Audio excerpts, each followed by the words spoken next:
hater. You for real hater? Must not be on like you say. Must not be getting no real paper. One West, nigga. Dear hater, you for real hater? Must not be on like you say. Must not be getting no real paper. Nigga can't have more than you. You know them niggas will still hate you. Those are characteristics in a pussy nigga nature. Talk that shit behind my back, but be on mute when it's a facial. Smiling in my face, but you can't hide all of that hatred. I'm too silent, you a snake. I see that shit a mile away. Man of war, and I'm not sorry. Blame that shit on UPK. Pussy ass nigga, you a pussy ass nigga. Oh, you confused, you think pussy ass nigga. This ain't drag racing, why you got that drag with you? I'm a bad kidder, pull up with two bad bitches. Masculinity be the reason she into me. She say she loving all that big priest energy. Don't remember me when I step in the facility. I'm screaming I.S.U.P.K, fuck the enemy. Ooh, hey, this that one Westworld shit right here. Think I ain't got the bitch on me, you trippin', homie, that bitch right here. Brown liquor, don't sip that clear. Cloud of vision, let's get shit clear. I ain't even fuck around, homie, put the crown on me, yeah, this my year. Yeah, and I do this shit for my niggas who solid. I ain't resent for I truly acknowledge you ain't in this truth and you ain't in this body, cause bitch you one body. We see it coming cause we really prophets. Oh, want you about it, but you didn't stop it. A hard head make a soft fast, I guess that's why you stop with your soft bag. Hood nigga that can outclass, bougie bitches who talking about class. Soon as you cut a motherfucker, they be like, why you talk to me like that? Valuable lesson, before you judge, I will check the reflection. Real love is correct. Real love is perfection. Ain't a flaw in it, this is raw business. Brotherhood is a weapon. Fuck around and get stepped on, try to step, watch how you step. Fuck around and get stepped on, try to step, watch how you step. 10 times out of 10 when we get it in, nigga, it's a win. If you ain't in the UPK, then nigga, it's a sin. Cause it's only one body, one truth, nigga, one spirit, yeah, one God. But when the shit hit the fan, pussy nigga ran, they got in the win. When niggas saying he was down, when really the nigga switch. Niggas saying he a ride for you, when really the nigga snitch. Really the nigga quit, hey, really the nigga bitch. Yeah, and I'm just telling you the truth about it, this ain't even a diss. Yeah, this how them niggas be acting. Talking that shit like they really be about it, but when it come down to the action, that's when you find out that they lacking. That's when you find out that they acting. And fucking with my niggas, it's a sure way to end up in the casket. Bitches us against the masses. I don't mind getting dirty, but watch how I clean it up when it get nasty. I lift that Nina up and get the flashing, just cause I love my niggas with a passion. Yeah, ooh, just cause I love my niggas with a passion. Borders are blue and fringy for the fashion. Yeah, you understand me? You standing tall on what we believe in. Yeah, either you stand on something or you fall for anything. Believe that. Look, and if you standing on the wrong thing, you falling anyway. One West, Lost Tribe.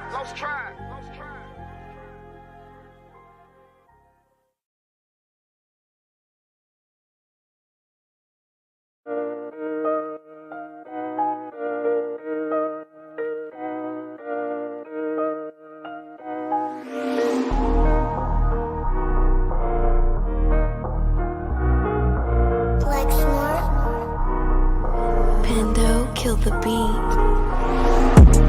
I don't know who, somebody need to hear this. Y'all don't speak Hebrew, that's Yiddish. How the fuck you try to label us anti-Semitic? We the Israelites, blacks, native Hispanics. The Germans getting locked up for the Holocaust. Meanwhile, black people still up in the Holocaust. 100 million of us died in the transatlantic. 6 million died, y'all want the world to never forget it. You can never be a Jew, you a Ashkenaz. This ain't a star dum-dum, a gun die or die. Yeah, Yeezy told the truth and got ostracized. Not one person in the Bible had on a yarmulke. We were slaves in America like we was in Egypt. Y'all don't even fit the curses in the Torah neither. Y'all was blind to the truth, I had to make it clear. How Jerusalem, your land, your people came from Europe. That was 1947, your menorah got 9 sticks, it's really only 7. Yeah, it's us against the world, Armageddon. This what happened when you inherit lies from your ancestors. Y'all the synagogue of Satan with them black hats. Your whole nation sitting ducks, Aflacs. Bunch of thieves and culture vultures, ain't nothing kosher. To tell the truth, you vagabonds don't have a culture. Macedonia, Alexander and Philip, you a convert, so tell me, how the fuck is you Israel? That don't make you the people just cause you litter. Why my people can't hate your people like y'all hate Hitler? All the prophets was black and was called nigga. Y'all don't even fit the description that's in the scriptures. Abraham, all the way down to Jacob, we the real Jews. Y'all don't study Christ, y'all follow the Talmud. Keep it real, yeah, let's keep it real. Cold hard truth, it give you chills. Say y'all Jewish cause y'all ain't really them. About to do 'em like Hammond, it's the Feast of Purim. UPK undefeated, this an easy win. We was born fighting, y'all the evil twin. Jacob took hold of his heel, then out came his little red bastard and they kosher deals. It's only 12 tribes, y'all trying to make it 13. Esau despised his birthright, the Lord cursed him. He ain't the devil, who is? I'm still searching. Ask your rabbi, why he get them babies herpes? I don't know what's worse, that or you claiming that you a Maccabee. I'm about to cancel, everybody try to cancel ye. I ain't afraid to speak, that's what I do. They riding to the core, I'm just judging them by their fruit. Cause they ain't suffering curses. If I was carnal, I promise I'd punch you in person. I know this is an uncomfortable subject. They making millions off our culture and black people suffering from it. Yeah, they don't believe in Christ, they the Antichrist. Make a living off of niggas, they a parasite. I ain't afraid to tell the truth, niggas terrified. I'm about to go DEFCON 4, I ain't satisfied. That is proof. That is absolute proof that they know we are the real Jews. That's absolute proof. Now you got the records. Go find me a white Jew on any archaeology in Egypt anywhere. You will never find a piece of archaeology with white people as slaves in Egypt. So don't tell me that they were slaves and it's their identity, and they know it. And another blasphemy of them would say they are Jews and are not. The Lord knows the blasphemy of you so-called white people that say you are Jews and you are not Jews. You are not the people of the law. You are not God's chosen people. God's chosen people are living in the ghettos of America. God's chosen people are in poverty and depression in the streets of America. God's chosen people are walking around in America with no identity. That's where God's chosen people are.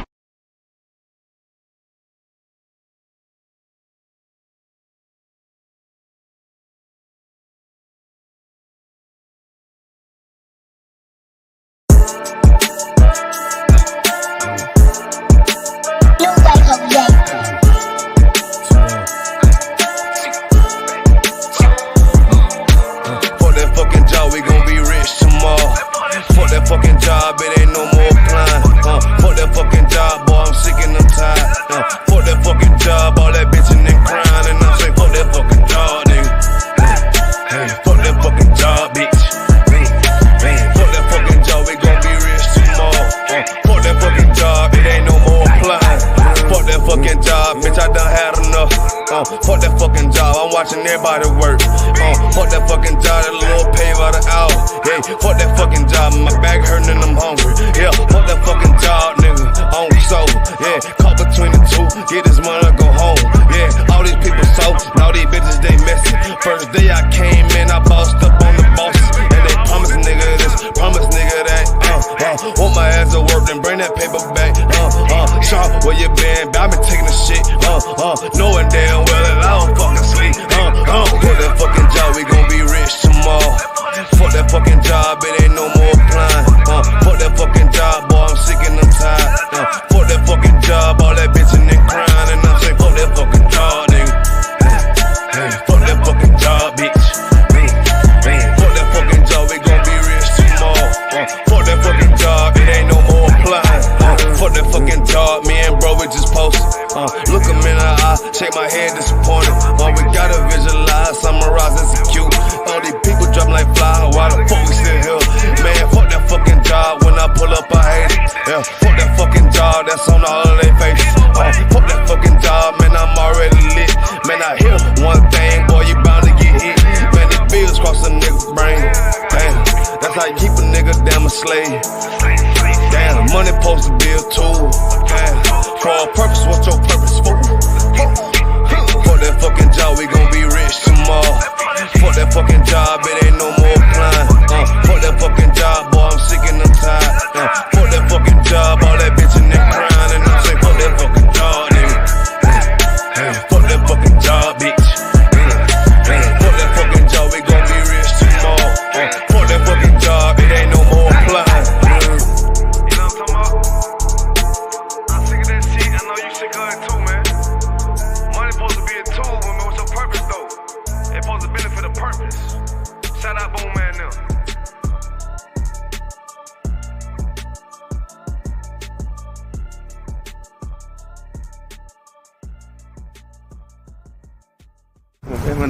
Yeah, nah. Push-up position.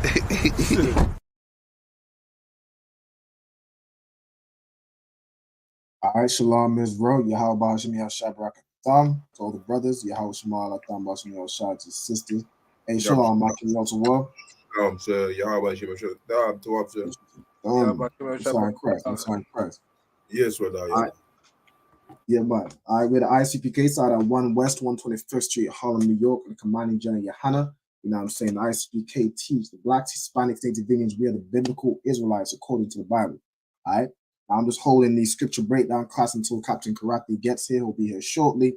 But of course, this is the class where if you have any questions, any questions about the Bible, you've been reading the Bible, you need any scriptures broken down, this is the class where you bring every single question you have in order to fix your life so you can be right with the Most High. This is the class for that. All right. Now, I'm saying again, Captain Karathya will be here shortly. Does anybody in the class, do you all have any questions? Can't, sir. Okay. Can I get a breakdown of 1 Timothy?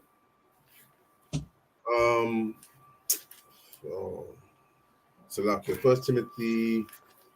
In fact, what I might do, go ahead, say your scripture. Can't, sir. 1 Timothy, was it 2:11?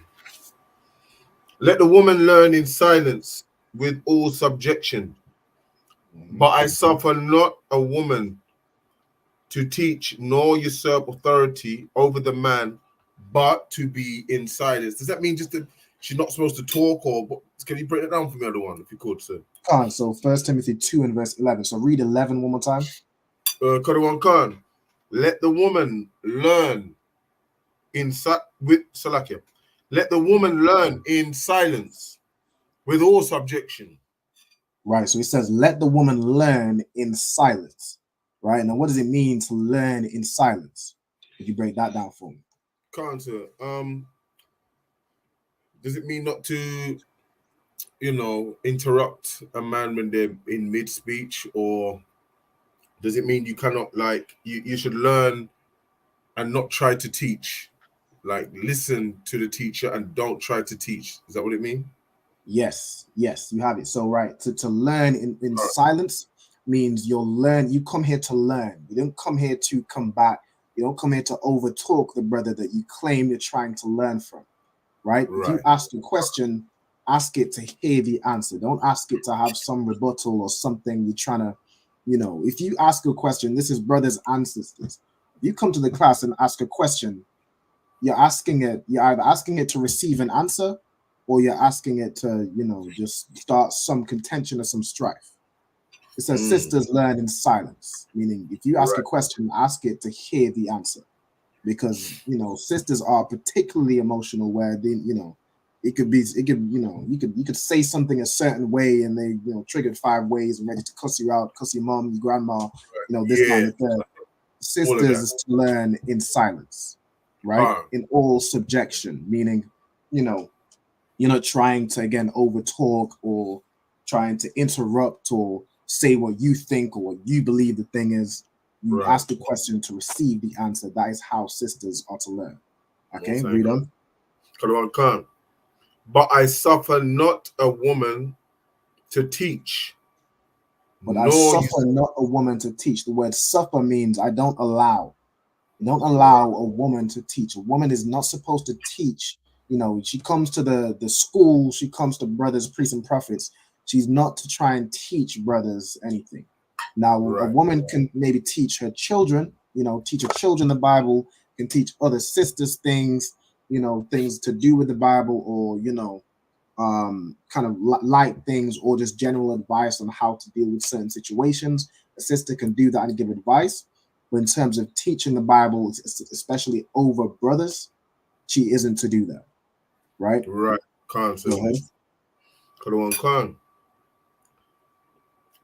Nor usurp authority over the man, but to be in silence.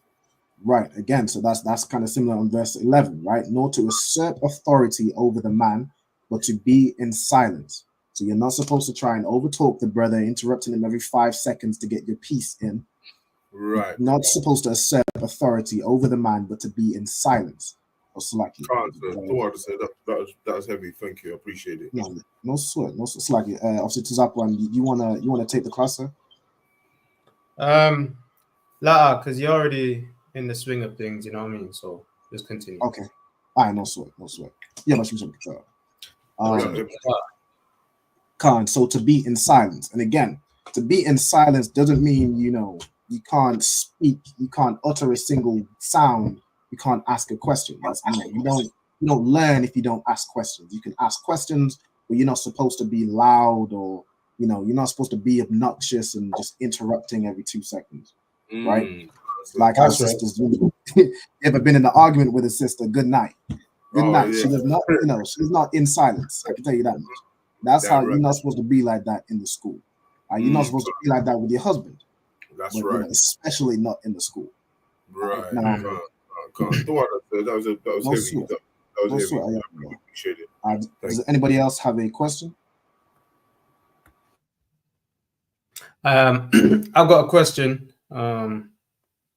So I just wanted to know about the wheat and the a bit. Well, okay, so like with yeah. What I think I'll do with your question, because you're higher ranking. It's just a little bit of. Can't. All right, no sweat. While the captain gets here, I'm gonna pose a question to y'all, for everybody on the live or in the comments. What is adultery according to the Bible? You can break that down for me. Can't, sir. Adultery is when a man sleeps with a married woman. Okay. When a man sleeps with a married woman, that's correct. I'll take that. Anything else? Yep, it's unlawful. That's right. To have that as a kind of sex. As an unlawful sex. Okay. Wait, are you saying unlawful sex is adultery, or are you saying adultery is unlawful sex? Adultery is unlawful sex. That's right. I am no sweat. Slacky, go ahead. Slacky, if I could as well. So, what was your what did Akian say? If a married woman sleeps with a married woman. Oh, if a brother sleeps with a married woman, right? Yeah. So, right. Or if a married woman, a woman that's betrothed also, all right? So they've not literally, laid down together yet, but she's betrothed, she's given to that brother. If she also goes and lie with a man, she's committing adultery as well. That's adultery. That's correct. Okay. So like the captain just about to jump on. I'm gonna pass it over to him. We'll work out when he jumps in. Yeah, but she shut up. So. Yeah, but you got that. Yeah, but go up to war, Oh, sorry. Give me 1 second. Okay, maybe 2 seconds. Right. So carry on. Okay. Yeah. Okay, so we had two things. So we had when a brother sleeps with a married woman, or we had, when a sister who's betrothed or married sleeps with another brother. Okay, what else is adultery? According to the Bible. Adultery.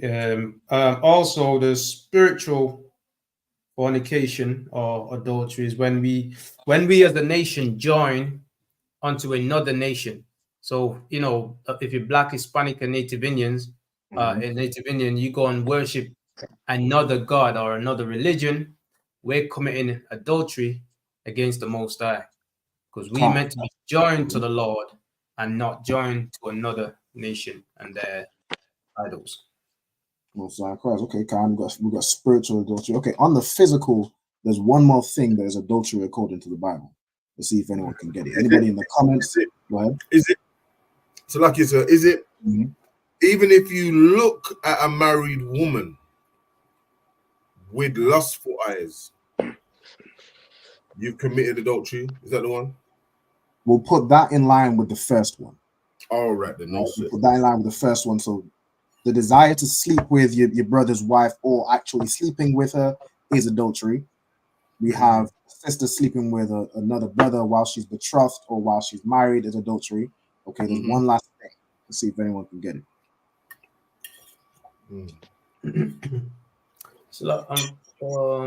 Somebody go ahead. So have we got the men, like a man committing adultery? We've got that, right?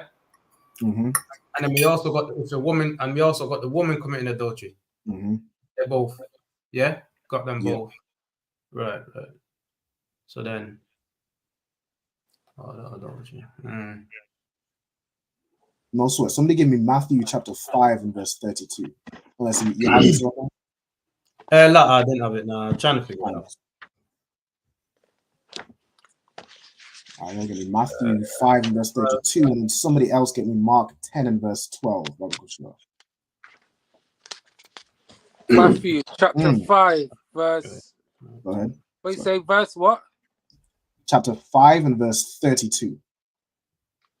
Oh, Matthew, I got in the wrong. Select, I got in the wrong one. Mark, what again was it? 10 Mark 10 and verse 12. 32. Oh, 10 and 12. Okay. Book of Matthew, chapter 5, verse 32.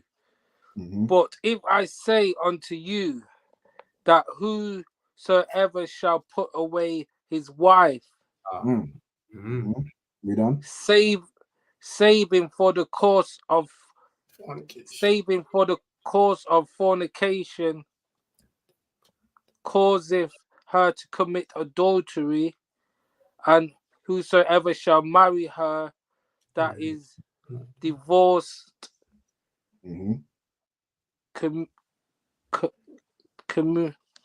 committeth adultery.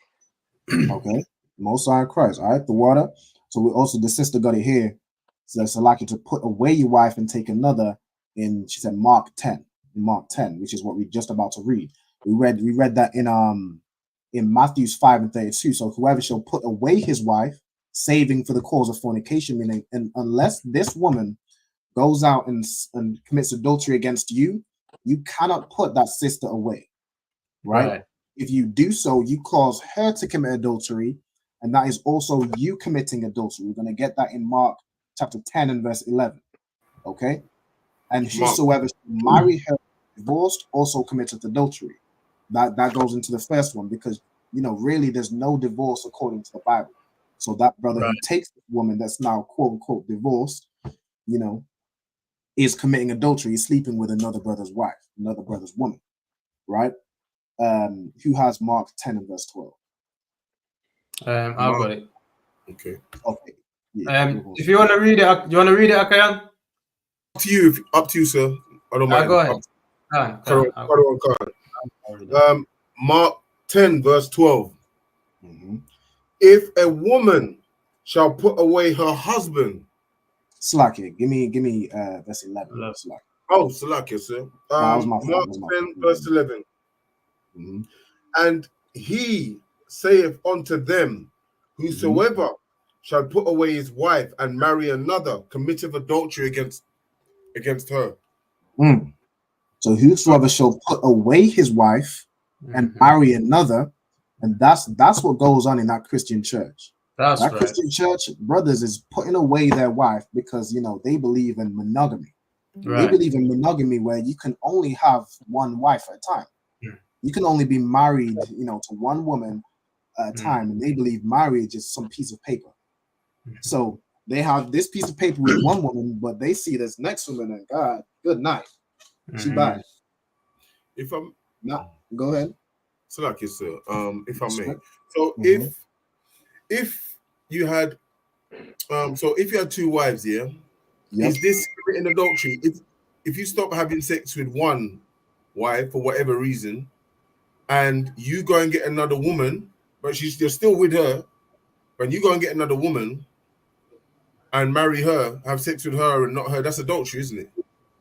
Okay, you cannot stop sleeping with the wife you already have. You can't unless it be for with consent for a time. You can't. You can't. The Bible says, "Render unto her due benevolence." You can't stop sleeping with her because you're sleeping with another woman. You have to continue sleeping with her. Right. You can even get Radar. If you could get me Exodus chapter 21 and verse 10, right? But if we could read Mark 10 and verse 11. Mark 10 verse 11. Captain's back on. Yeah, With that, I'll pass on to Captain 10,000 Karathya. Salakia. Did you say 21 verse 10, sir? I'm trying to get you on the Slack. It's not letting me put you on the full screen otherwise. Salakia. Yeah, 21 and verse 10 is the scriptures. Let me see. Let me drop myself out. Yeah, there you go.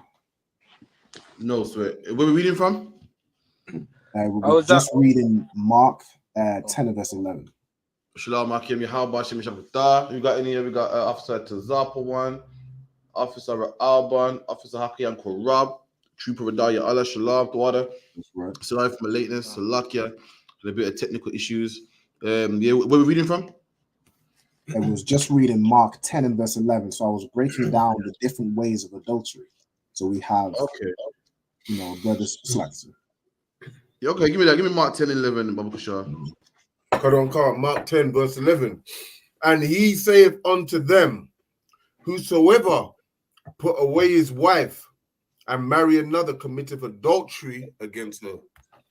There you go. And if anyone puts away his wife to marry another, commits adultery against her. If you got a woman, right, you find another woman, you say, I'm going to drop this one, yo, what do we call this today?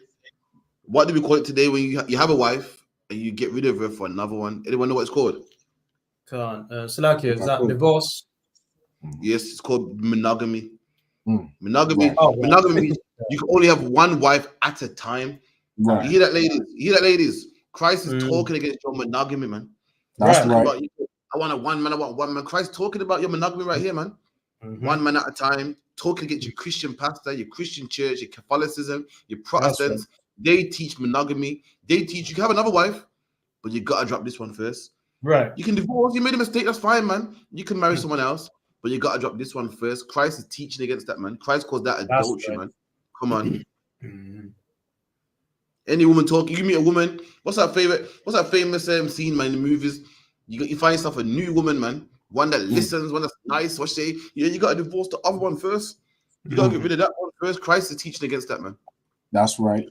You watch movies like EastEnders, and you see Max Branning juggling two girls. Right. You thinking, yo, Max Branning's a horrible person, man. Why don't you just divorce Tanya and go with Stacy? Right. Really, Max Branning is doing the right thing, and you're telling him to do the wrong thing. Right. You don't divorce that woman and then stick with the one he loves. That's the wrong thing to do. Max Branning juggling two guys, the right thing, man. That's right. Khan. Sorry, women. You said gal. I didn't mean that. I said gal because of Edomites. I meant beautiful ladies. Yeah. I said if it was too black over there, I said gal. I promise you. Sorry. Khan, verse 12. And if a woman shall put away her husband and be married to another. There you go. Same with a woman. I don't fall out of love with him, man. I don't like him no more. And, we don't. Well, it's not working out. It's not working out, man. It's not working.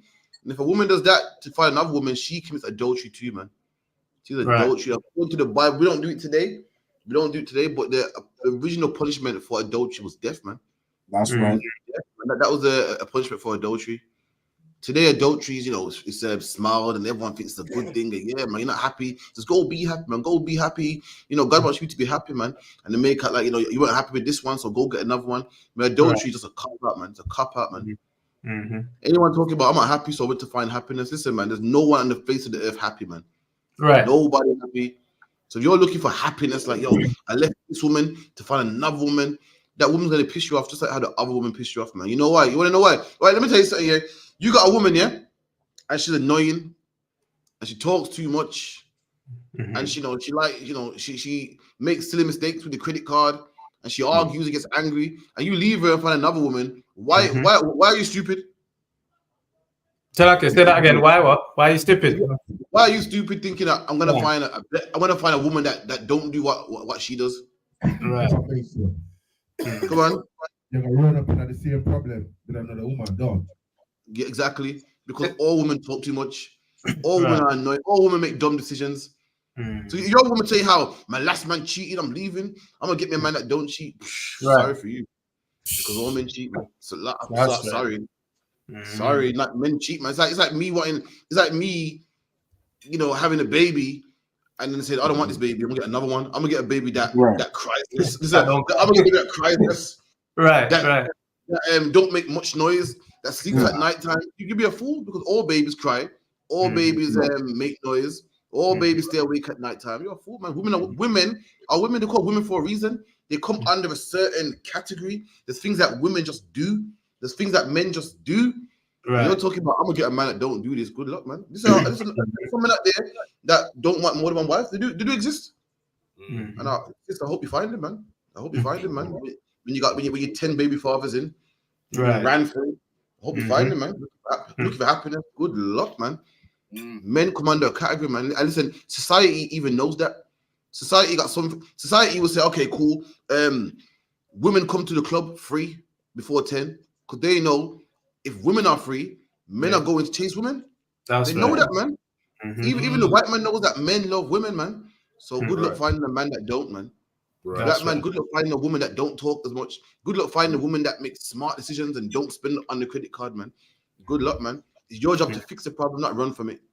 So anyone doing that's committing adultery, and guess what? They're gonna woke up in the same problem, and they're gonna say, you know what? Then guess what? They're not happy again. They're gonna leave.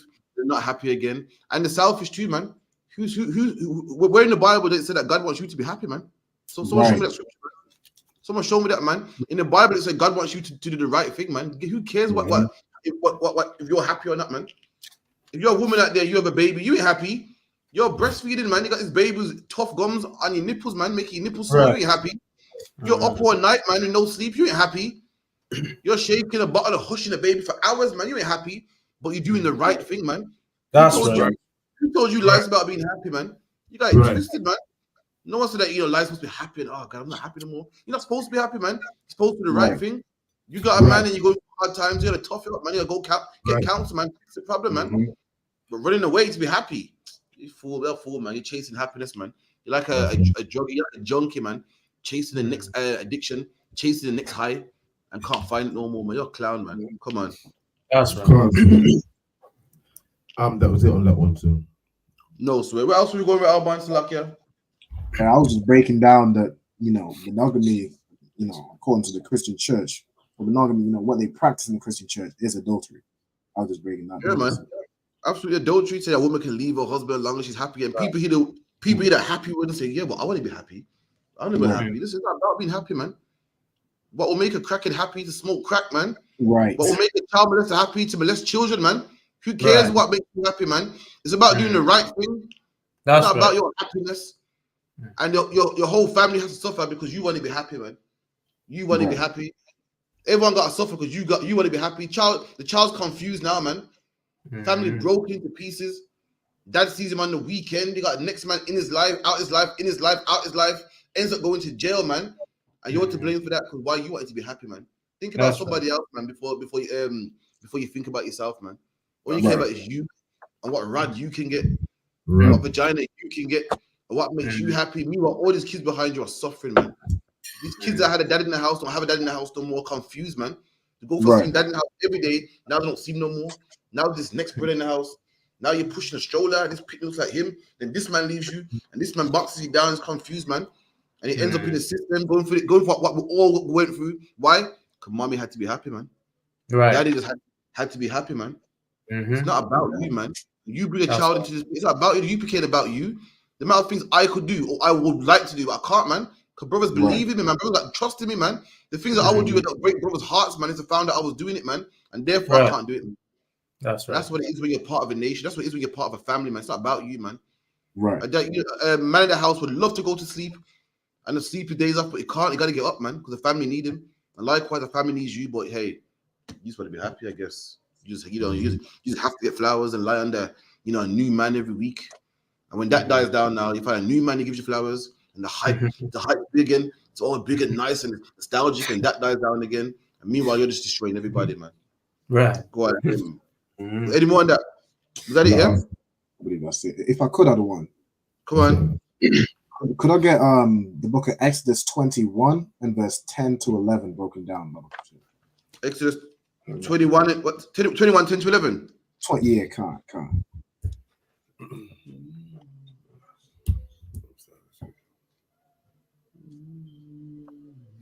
this topic. Go on. Come on. Or Radar, do you have Exodus 21? Can't. I got it right here. Come Book on. of If you could read Exodus. that for me, brother. Book of Exodus, chapter 21, verse 10. If he take another wife, her food, her raiment, and her duty of marriage shall not be blemished. Right. So we're talking about a man that wants to take another wife, man. It's a man's God-given right to want another woman, man. That's right. That's right. If a woman wants to have another child, she can have one. It's a man's God-given right, man. It's his choice. It's not hers. It's his. Black man, if you want another wife, it's your choice, man. Just make sure you're doing the right thing. Right. Nothing you gotta consult with her. Something you want to do. You want to do it, you do it, man. If it's not feasible, if it don't make sense, don't do it. But it's your choice. If you decide to take another wife, read that again. Another one, Khan. If he take another wife, her food, her raiment, and her duty of marriage shall not be blemished. There you go, man. It shall not be diminished. That's the word diminished means taken away. Diminished. Can't diminish. If you find another wife, the Bible's so fair. Even though the man got a right to have 1,000 wives, man.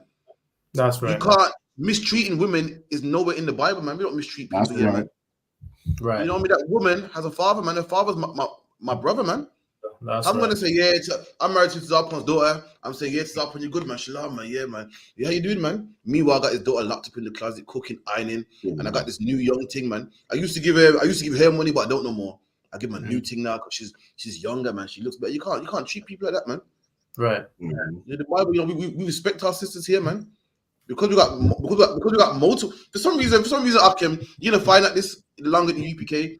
For some reason, having multiple wives mean that you don't respect women. I don't know how. Right. You like a chauvinist. You don't respect women. I don't understand where you get this from, man. We have multiple wives and we respect women more than men with one woman, man. That's right. These men got multiple wives, and meanwhile they don't lay a finger on a woman, man. Right. They don't beat up no woman, man. I can't say the same for Ike Turner, though. I can't say the same for Ike Turner. Ike Turner had a ring, a ring on Tina Turner's finger. Was married the white man's way, man. I was busting her head too. As well as millions of Christians, man. As well as millions of men with one woman, man. That's right. We don't. But for some reason, because we have multiple wives and we got the balls to tell the world and we don't care. Somehow we disrespect women. Somehow disrespectful and we're male chauvinists. I don't understand, man. So I'm gonna break that down to me. Your favorite rappers, man. Your favorite rappers are Christian, have one wife at home. Meanwhile, they have women working and sliding down a pole, man. Disrespecting women, man. Why don't no one go to them and tell them, listen, you are disrespecting women, man. Listen, our Bible tells us to respect women, man. Our Bible tells us not to disrespect women and not to mistreat our women, man. If you got a wife and you give her a certain amount of money, a certain amount of sex, a certain amount of attention, you can't stop that and give it to somebody else, man. Right. Can't say the same for the brothers in the Christian church. Can't say the same, man. Read that Bible question all the time. Khan. If he take another wife, her food, her raiment, and her duty of marriage shall not be diminished. Oh, what's the duty of marriage? The duty of marriage is sex, man. You can't stop having sex with her. Yo, since I got this new one, you know, I'm not attracted to you no more, man. Just don't do it for me, man. You gotta make it work. And like I said, the Bible is not about emotions, man. Right. It's not about what makes you happy. God don't give a damn if you're not attracted to her. You better make it work, man. Right. I honestly better take a shot, hit the dot to make it work, man. Yeah, you better make. And she better not know. She better not know neither, man. You gotta make her feel like so wonderful and top. Listen, it's all about duty, man. That's how life works. Life ain't about feelings, man. You know why life about feelings? Because this is why life is not about feelings, man. Because what happens when you feel like you don't want to do it, man? Then what? Running your household was about feelings. Then what happens when you feel like you're tired and you don't want to go to work today, man? What happens if you feel like you don't want to do this no more? What happens when you feel like you don't want to be a parent no more, man? Are your kids gonna go hungry? Are they gonna get kicked out? It's not about feelings. And the same with a marriage too, man. It's not about feelings, man. That's mainly for women. Women love this feeling thing, man. I'm feeling. It's not about feelings, man. You're pissed off with your man. Stop it up, man. Go counsel, fix it, man. Right. You gotta have sex even though you don't want to. You gotta do stuff even though you don't want to, and that's how you have healthy families, man. 1 second, Akim. That's right. That was heavy. That was a heavy Yeah, breakdown. that's right. That's right. And you Um, know, Lucky, we need to fix, man. This is how you fix the black household, man. You understand? This is how you fix it. Teach the truth, no matter how it offends, no matter how they think and feel, man.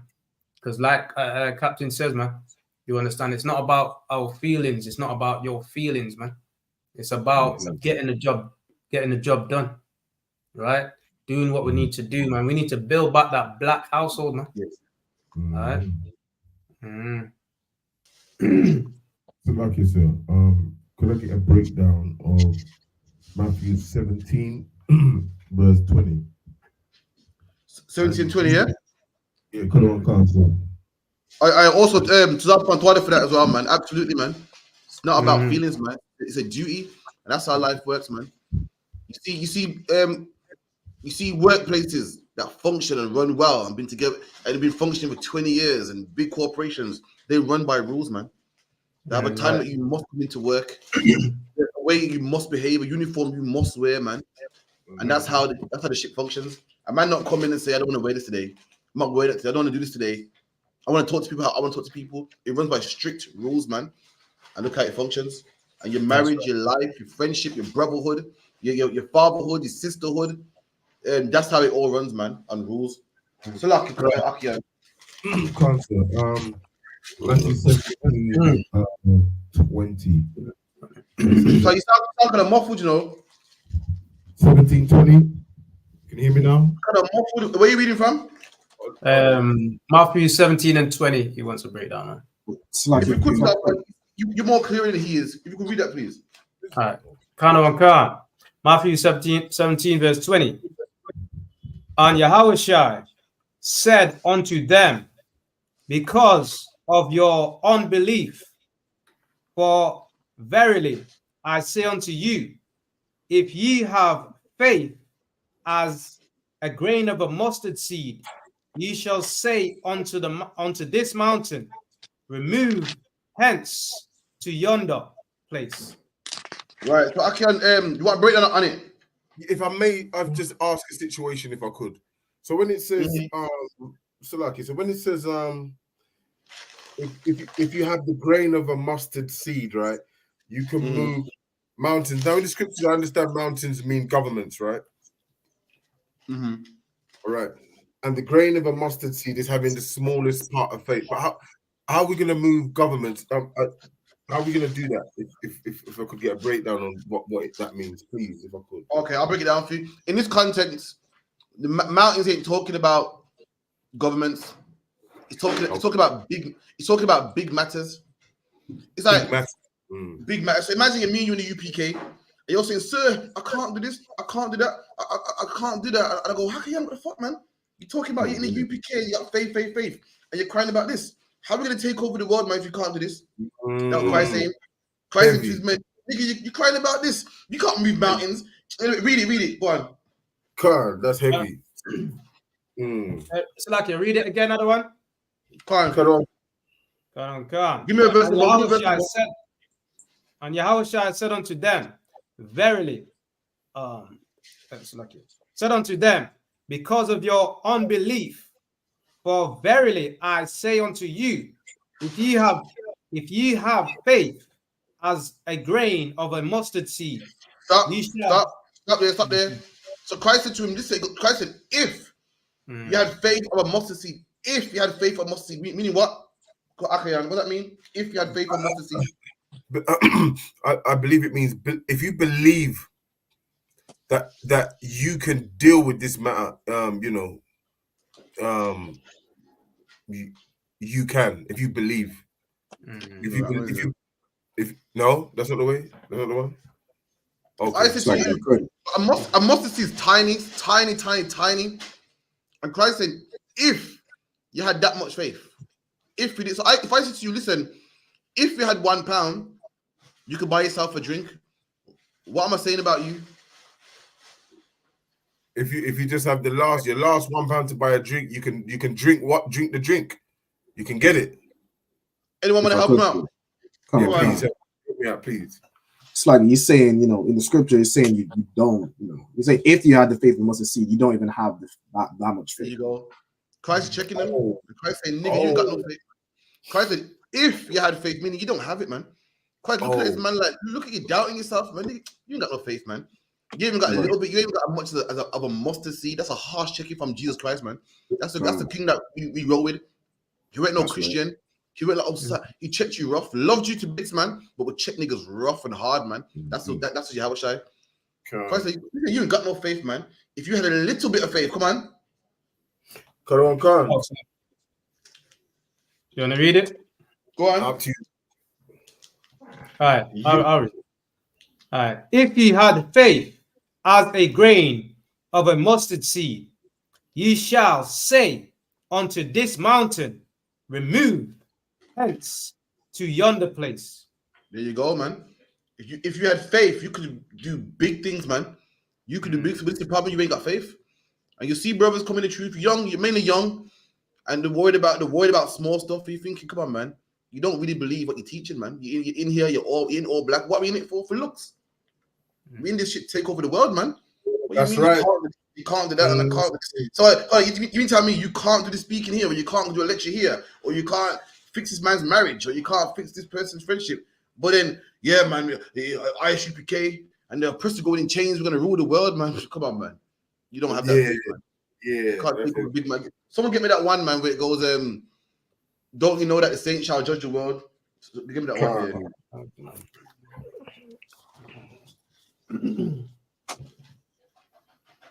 I'll eat real quick while you're getting that. 1 Corinthians chapter 6 and verse 2. Do ye not know that the saints shall judge the world? Read that again. Do ye not know that the saints shall judge the world? There you go. Paul saying, do you not know? Don't you know this? That the saints are going to judge the world, man. We're going to rule the whole entire globe, man. Tell the Chinaman man that he can't eat cat, rat, and dog. Punish him for doing that. We're going to go to Africa, tell him stop eating the bush meat. Punish him for doing that. We're going to judge the whole entire world, man. Come on. And if the world shall be judged by you, are ye unworthy to judge the smallest matters? There you go, man. We're worthy to judge the smallest matter, man.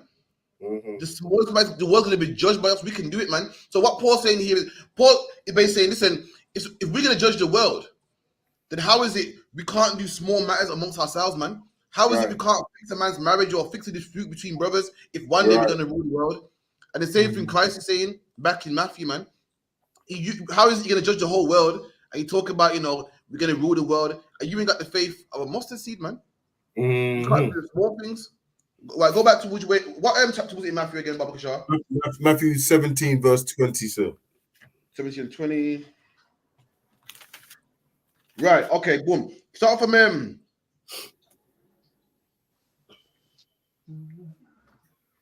right, start from verse 15. Matthew 17, verse 15. Lord, have mercy on my son, for he is a lunatic and sore vexed. For oft times he falleth into the fire and oft into the water. Right. So a man came to Yahushua. He heard that Yahushua could cast out demons, and he said, Lord, please, man, I got a son, and my son is a lunatic, man. Sometimes he jumped. This is how you know what a demon is, what a lunatic is. A lunatic ain't a man that head spins around, ain't a man that, coughs out green mucus like you see in the movies. A lunatic is a man that jumps in the fire, that jumps in the water. What's this called? Self-harming, man. Right. Someone that wants to jump off a building, someone that wants to jump into the road, somebody that wants to bang their head off a wall. This is a lunatic, man. And when you put the Bible in perspective, now you know what demons are, man. Now you know that this Bible relates to your life. It ain't no book about mythology and mysticism and doppies and ghosts and goons and goblins. It's a real book, black man. Now we can relate to it. Man. What we're reading about here is the man with a demon, and this demon looks like what we see every week, man. It's what we see. It's like Rasta man we see on the train. That man we see on the street corner harming himself. The man we see getting restrained by the police. These are people we see every day, man. In our city centers, man. I don't know why it is Israel, but brothers with these demons are always in the city center, man. I don't know why it is always in the city center, harming themselves, man. Come on.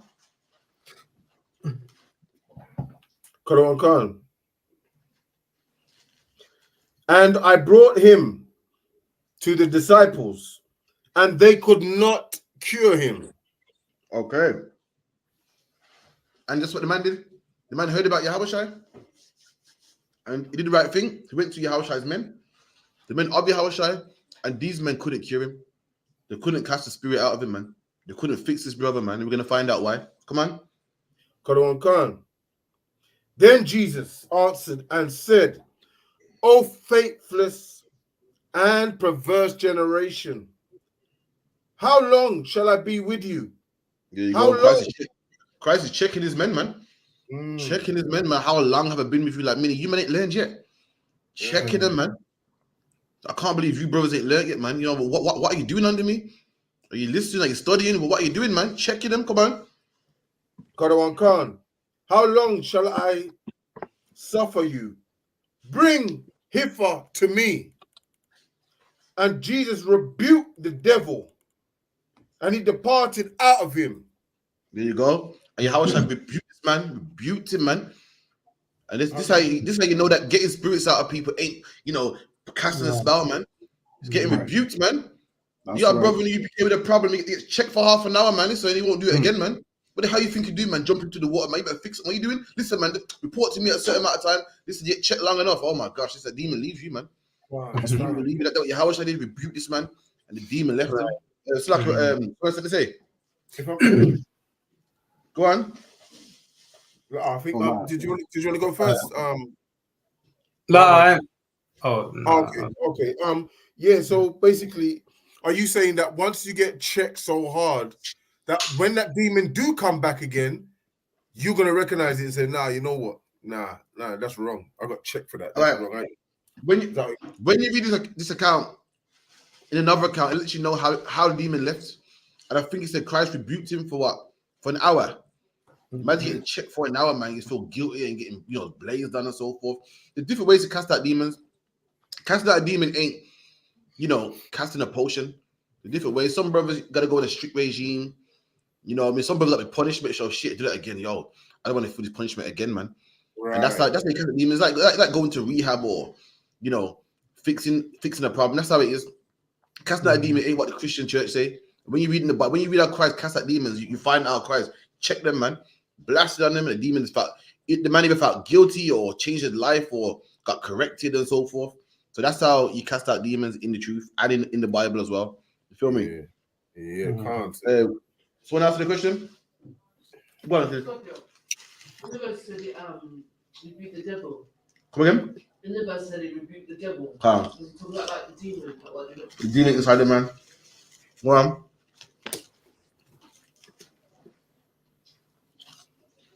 Any more? Oh, Salakia.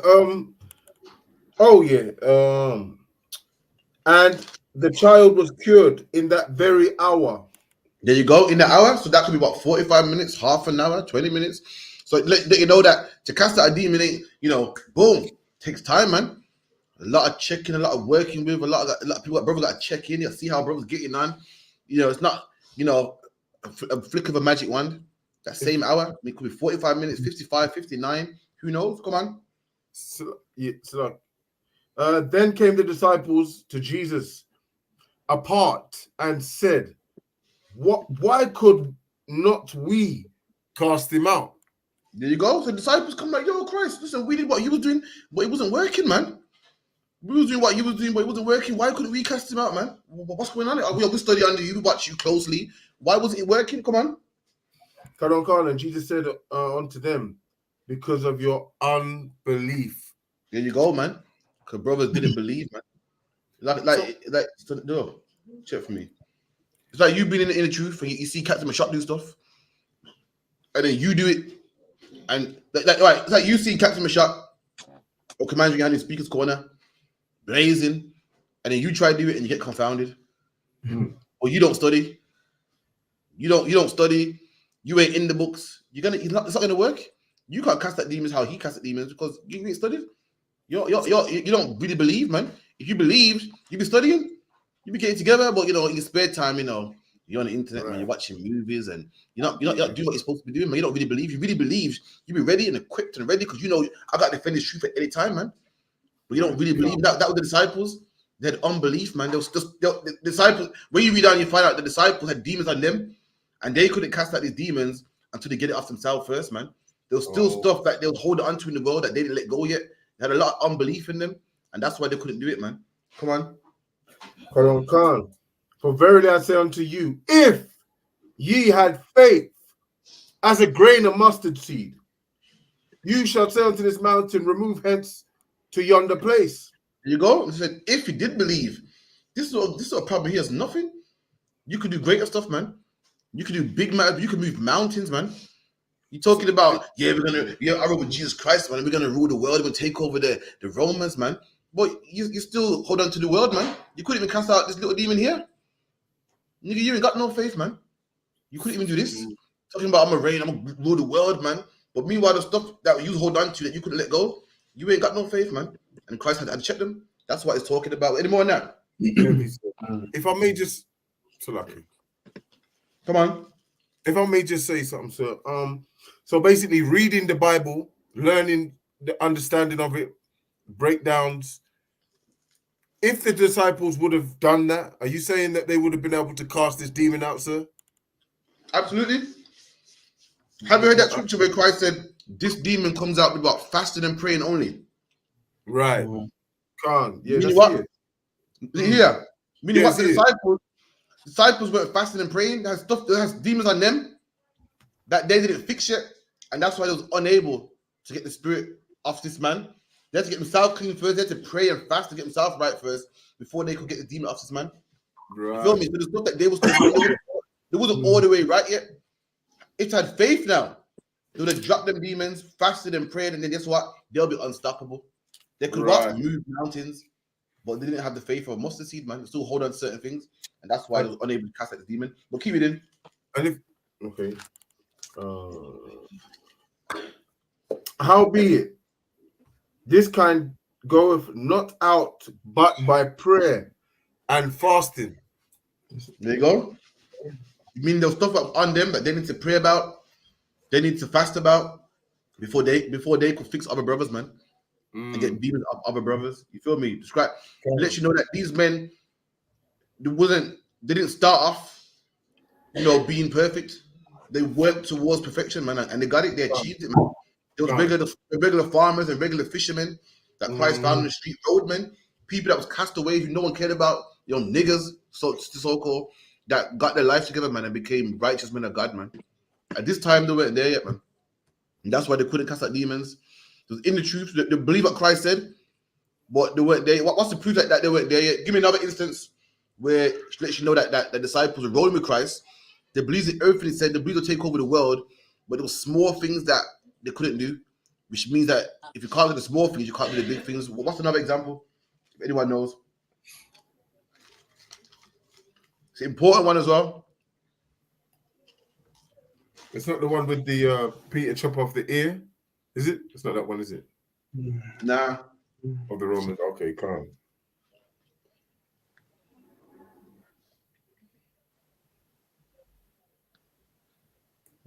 All right, for time's sake, the one I'm talking about was forgiving your brother, man.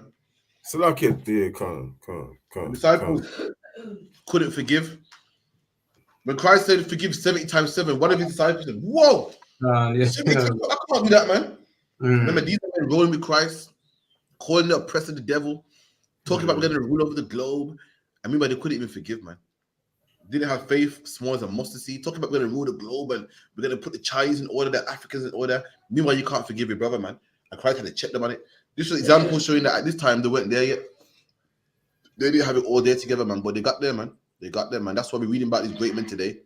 Great men that changed their life, man. That's why people name their kids Matthew, Mark, Luke, and John to this day. Famous, man, because of what they did.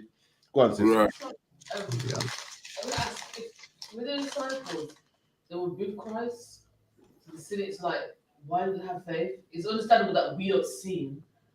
That's not understandable. Like, they're with Christ. I don't get it. Like, why were they chosen as disciples? Disciples were with Christ. Did anyone know how Christ met his disciples? Through like jobs and stuff, like fishing. Yeah, the travels. Christ was on his job looking around. He sees certain brothers and he go, you know what? He got potential, man. Roll with me. But they went. They saw their king. They saw him doing good stuff and everything. But again, they just couldn't. Certain stuff to hold on to, certain malices and certain things of the world they couldn't let down. And Christ taught them well, man. And in the end, they mastered it. You feel me? Any more questions? So like I don't. Come on. I've got Matthew's 13. So I just want to know.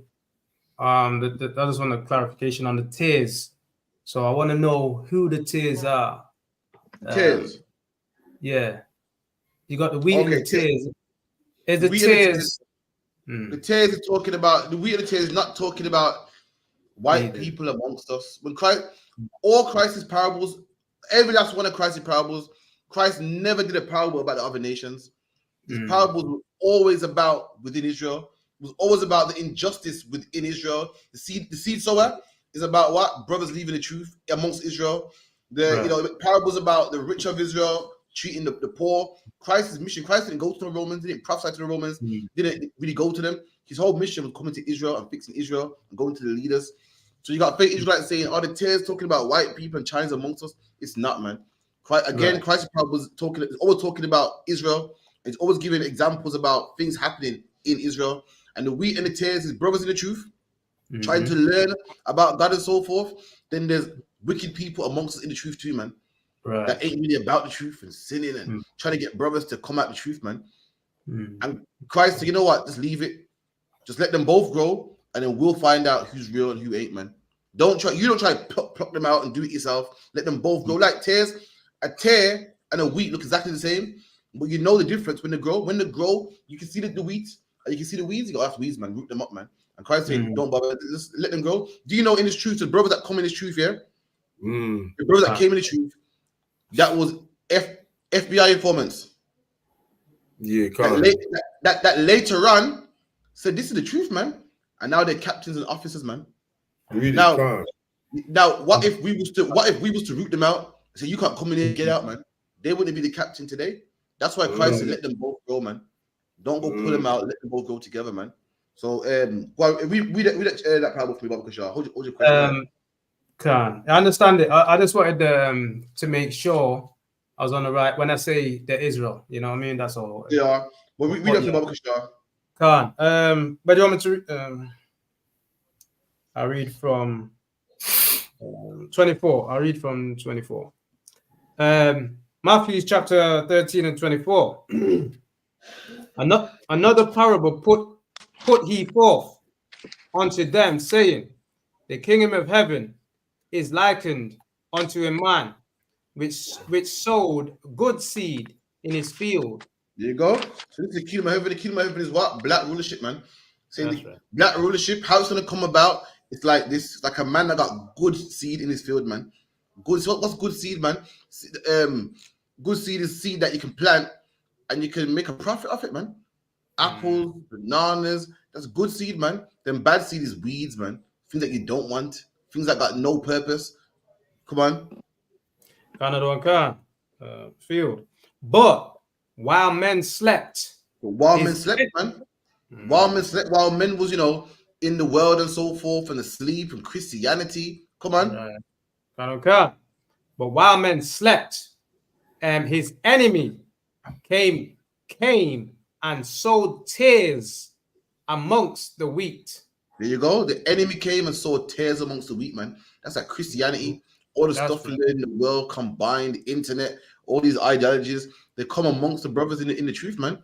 And brothers be hearing it and thinking, oh. And now you got brothers that believe in a bit of this, and the brothers that believe in a bit of that, man. Come on.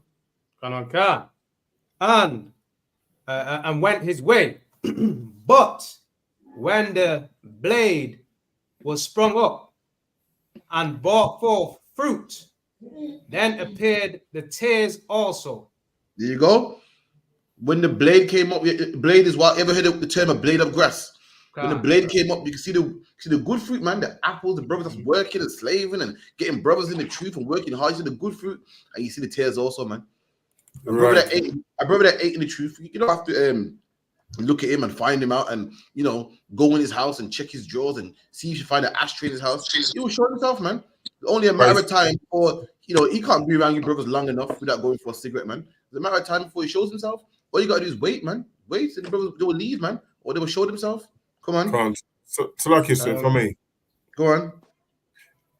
So basically, you're saying, out of the wheat and the tare, one will show fruits, one will show good things like brotherhood, You know, and the The other things that- one, the things that we teach, our brother will be a good demonstration of the things we teach. Forgiveness, brotherhood. You know, you see a brother's camp that's flourish, you say, yeah, he's clearly following the Lord, man.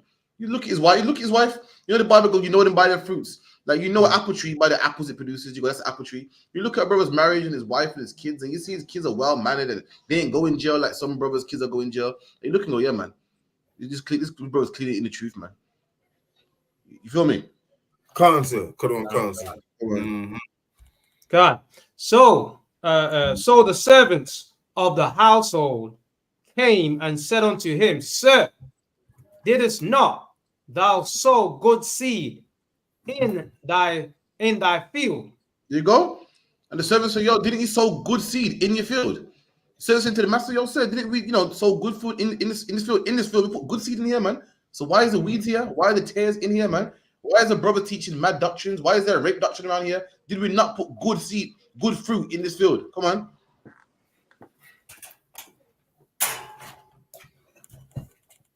God, so lucky it went off a bit. From whence then has it tares? There you go. This is how you know it's like talking about mixed people, man. Who's mixed on their father's side, man. Because listen, wheat and tares look alike, but when they grow, you can see the difference. So listen, a man who's mixed on his father's side, whether he's a baby or whether he's grown, man, you still can't tell, man. You can't tell by looking at him. You only know unless it tells you. Tear, you can see it, man. You can see with your own eyes, like, that's wrong, man. You can look at a man's doctrine, how he behaves stuff, and look, you see it when it's grown, man. He's not talking about, a man who's his father's white and his dad's black. Because when he's grown, he's still light skinned, man. You still can't tell, man. He's not talking about that. He's talking about you waiting. And then later on, you can see a man's actions. You go, I can see what you're about, man. I couldn't see it now. I had to wait. He's talking about that, saying wait, and you will see the fruit, man. You got seeds. If I got a handful of seeds, you don't know which one's which. You don't know which one's which, man. So how are we gonna tell which one's an apple? How are we gonna tell which one's a banana? How are we gonna tell which one is bees, man? We'll wait. See, man. You can't wait and find out if a man's a heathen or not, man. You would never know. You would never know until what? Until he tells you, or unless you got, this dad tells you, whatever the case may be. We're talking about looking and seeing, man. Come on. Okay. And he said unto them, an enemy has done this. So the enemy has done this, man. Someone that hates the truth has done this, man. Yes, come on. Okay. The servant said unto him, wilt thou then that we go and gather them up? But he said, nay. No. Lest. There you go, man. So he said, yo, should we go out there and gather them up? Should we go out there and find out who's real, who's fake? Should we find out, who's about this? And he said, no, man. And this is why he said no. Come on. Nay, lest while ye gather up the tares, you root up also the wheat with them. There you go, man. You're thinking his brother ain't real. He is, man. If we have brothers in the school that came to disprove the truth, and then later on found out it was correct. So what if you pull that brother out, man? He would never be a priest in the school, man. He would never be a captain or officer trooper in the school. It's not your place to find out who's real, man. The Lord said, leave it, man. And then when you read on in the chapter, it said the angels would do it, and it lets you know who the tares are. So the tares are the children of the wicked one, man. And you know what I mean? What's the precept to show you that Israelites also can be children of the wicked one, of the devil? Come on. Exactly. When Christ said, "You are of your father, the devil." There you go, man. So the brothers in the school that were of the wicked one, man, of the world, of the white man, of his philosophy, and those teaching stuff. You know what I mean? Meanwhile calling himself a Hebrew Israelite. What's our parable? When Christ said, many shall say that name, Lord, Lord, have I not cast demons in your name? And say, no, I don't know you, man. These are them tears right here, man. They're amongst us, but they don't really believe, man. And Christ would say, listen, you see how Christ's parables all match up, saying the same thing but worded differently. Those are the man that Christ's gonna say, listen, man. These are people that tears are people around brothers in the truth. I remember Christ said, many are gonna say, what? Lord, Lord, have I cast out demons in your name? And the brothers that think they're doing the work of the Lord and they're not, man. They're not. The brothers say, yeah, keep the commandments though. I'm not in the UPK, but keep the commandments though. Christ said, I don't know you, man. These are them tears with their funny doctrines and their crazy ideologies, man. Go on, sis. It's like, if someone's in the truth or a sister or brother, and you see they're going left, do you just pray for them? Like, Nah, man. You just leave it. Like, no, like as a sister, Nah. you just like pray. Sister, as you see, you see your brother to school going left. What do you do, man? Do you pray for him? Nah, man. We don't pray for him, man. You go to here and there alone, man. It's a luck, yeah. If they don't hear you, you tell someone else, man. You tell them, man. It's like that's not nice in brotherhood, man. That's not what we're taught, man. And maybe you're wrong. Maybe you're wrong. Maybe the brother's doing nothing wrong, and your feelings and you're doing something wrong, man. No sweat, man. You go to somebody else, and we'll find out who's wrong, man. We'll go to a counselor. We'll sort it out, man. You don't ever see a brother falling and leave him, man. The brother probably needs your help. The brother's probably going through stuff, and he needs you to shake him by the shoulders, man, and fix him up, man. He'll probably appreciate it a year from now, man. I say, yo, listen, what you did offended me, but boy, thank God for that, man. You go out there and tell him, man. You save that brother's life, man. You know what I mean? Any more questions? So, like, if I could have the one. Come on. Just on that Exodus scripture, could I get verse 11 also? So Exodus, was it 20 and what? 11? Yeah, it was 21 and verse 10 to 11. We only went through 10.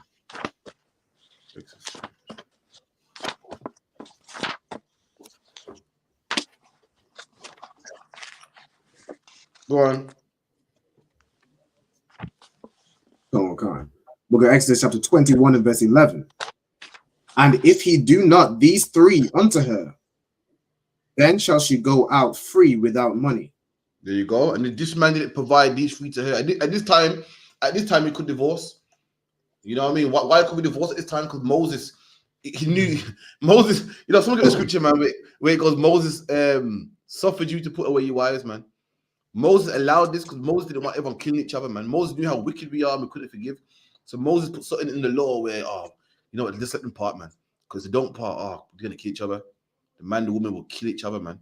So at this time, a man could divorce his wife. The Bible says if a man saw any uncleanness in his woman, he could give her a bill of divorce and divorce her and put her away. But guess what? The Most High never wanted it to be that way, man. And Christ come back and told us the spirit of the law. And now it's unlawful again to put away your wife, man. You cannot put away your wife. We're going back to how it was in the beginning, how it always was supposed to be. Moses suffered it, meaning what? To suffer something is something that you don't like, but you put up with, man. Moses allowed it to happen, but it was never the Most High's will for that to happen, man. So Albert, what you're reading here was a provision that Moses put in the law where a man could put away his wife, a woman could put away a man, or whatever the case may be, because he ain't hitting certain requirements, or he don't find favor in her. He don't find favor in her no more, or she don't find favor in him no more. That's what you're reading right here. Someone get me that Bible, Kashar. Where the scribes and Pharisees try to trip up Christ. Oh, man, this is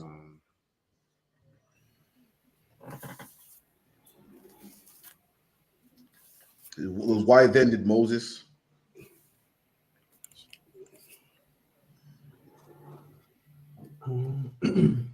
Someone give me Matthew 19. Matthew 19, start from about 1. If you could to up one, or Radaya, anybody, Bob Kashar. I've got it. Matthew chapter 19 and verse 1. And it came to pass that when Yahushua had finished these sayings, he departed from Galilee. Come on. And came into the coast of Judea. Came into the coast of Judea, beyond Jordan. And great multitude followed him, and he healed them.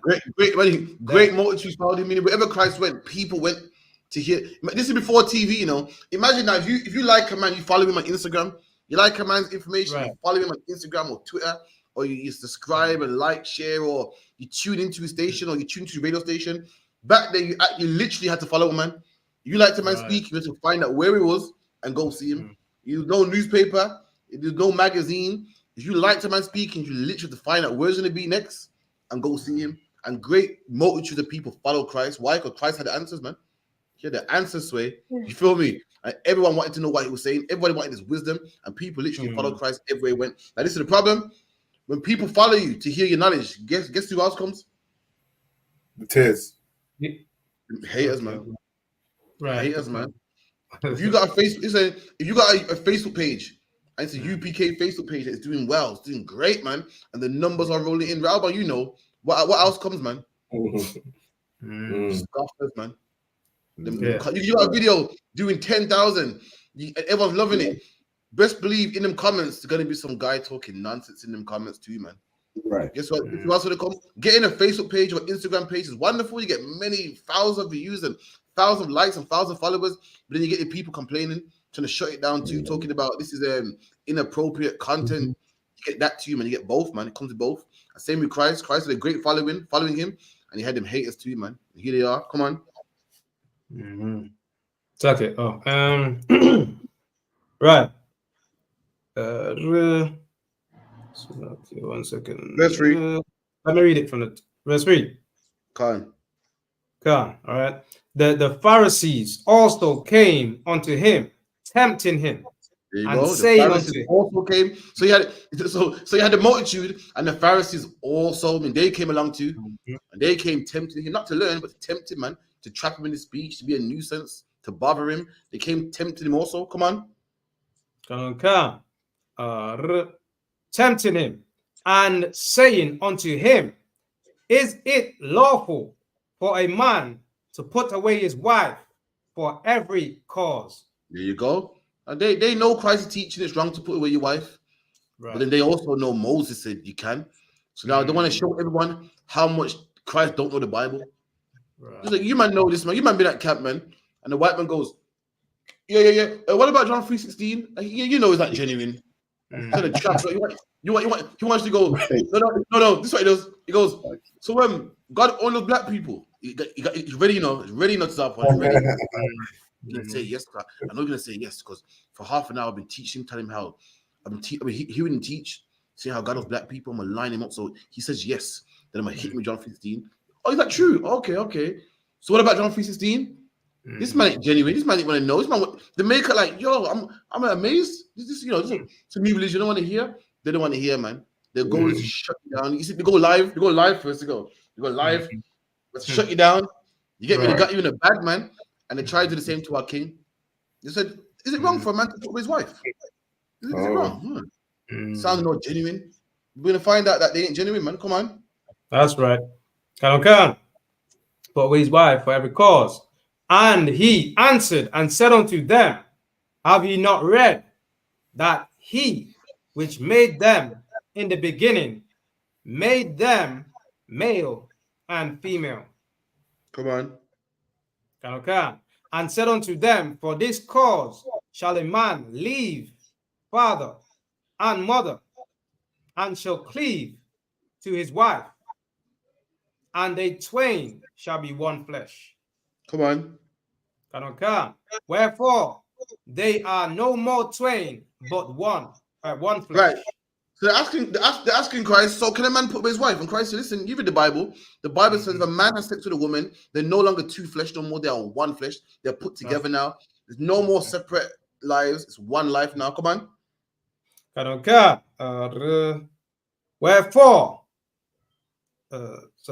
Wherefore they are no more twain, but one flesh.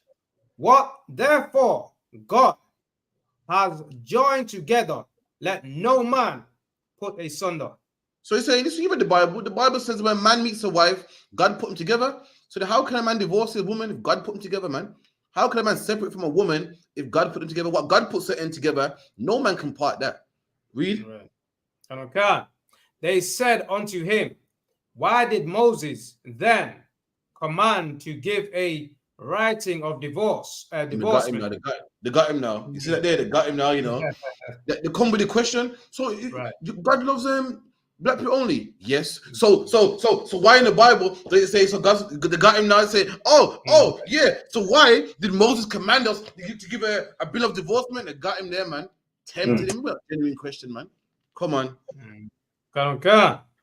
And to put her away, he said unto them, Moses, because of the hardness of your hearts. There you go. It goes Moses because the hardness of your hearts, man, male and female, because we were hard, man, and we just couldn't get on. We kept fighting, you know how we're living like how brothers live today, man. You see love and hip hop and all them shows there, and you know, pop the balloon. Right. Black man ain't shit. Black woman ain't shit. Black this, black everyone's just bashing and fighting because the hardness of our heart, because we couldn't forgive, man. We couldn't love each other, man. Come on. Because the hardness of your hearts, that's like it. He said unto them, Moses, because of the hardness of your hearts, suffered you to put away your wives. And because the hardness of the heart, Moses suffered us. Moses allowed it, man. Right. Why? Because to be forever together, Moses knew the problems it would have caused, man. You know, Moses knew that, listen, a man would kill his woman probably, man. So luck, yeah. You're in the wilderness, yeah, you just trip over a bag, you zip open the bag, you see a corpse with flies and shit. You think, yo, and it's so-and-so's wife. And be like, nah, it ain't mine. It's like, whoa. I wonder how that happened, man. So Moses stopped with that. Moses said, you know what? Forget it, man. And what's the proof? We're doing it. What's the proof? We're doing it today, man. That's right. Child support. Right. And, you know, keying a man's car and the man fighting the woman fighting. We're doing it today, man.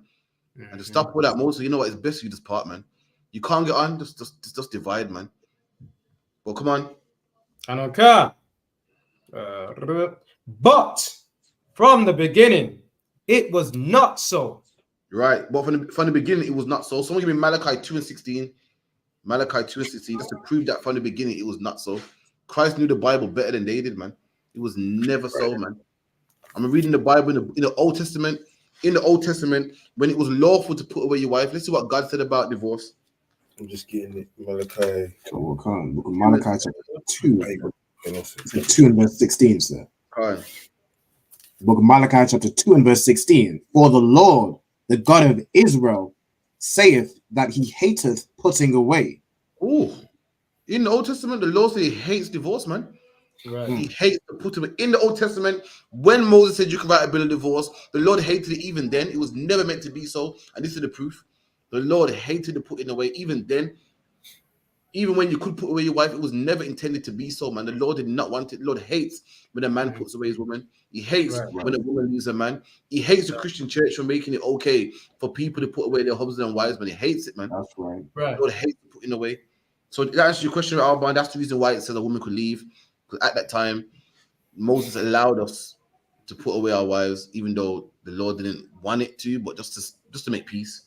He just had to do it. So else there would have been bigger problems. You worried about divorce? It would have been murders and this and that and oh god, whatever the case. Go on, sis. Okay, you know, back when in Moses' time, like today, get married like how Europeans get married. Because why do they say like a bill of divorce? Like, why is it on paper? Why is it a bill of divorce? Yeah, like why is it not just all separated? No. We like what you don't understand is when you look at the white man society, how everything's in writing. You buy a house, you got a receipt for it, you got a bill of divorce, a marriage paper, a divorce paper. That's how we do it, and they copy it from us. We do everything in writing. There's proof of everything. No man can say, yo, I'm cheating out of this. Everything's on paper and in writing. So same thing with the divorce. There's proof of it. The bill of divorce. So a man can't later on say, yo, you're sex with my wife, man. You can say, no. Look, there's a bill here. A bill of sale. You sell something. Everything's in writing. Someone give me that in the apocrypha as well, man. Let you know that what we are what's the word? Civilized people, man. We weren't no Africans swinging from trees. The Bible ain't about. You think the Bible's about a man with a beard in the wilderness with a staff and a fucking mantle? Nah, man. We are civilized society, man. More civilized than the Egyptians. More civilized than the Babylon. More civilized than the white man. That's right. Anyone know what I want? I don't know. Is it in the apocrypha? You say other one? In the apocrypha, I believe it's Ecclesiasticus 42 and 7. What is it again? Slucky. Ecclesiasticus 42 and 7? I think so. 42 and 7. I mean,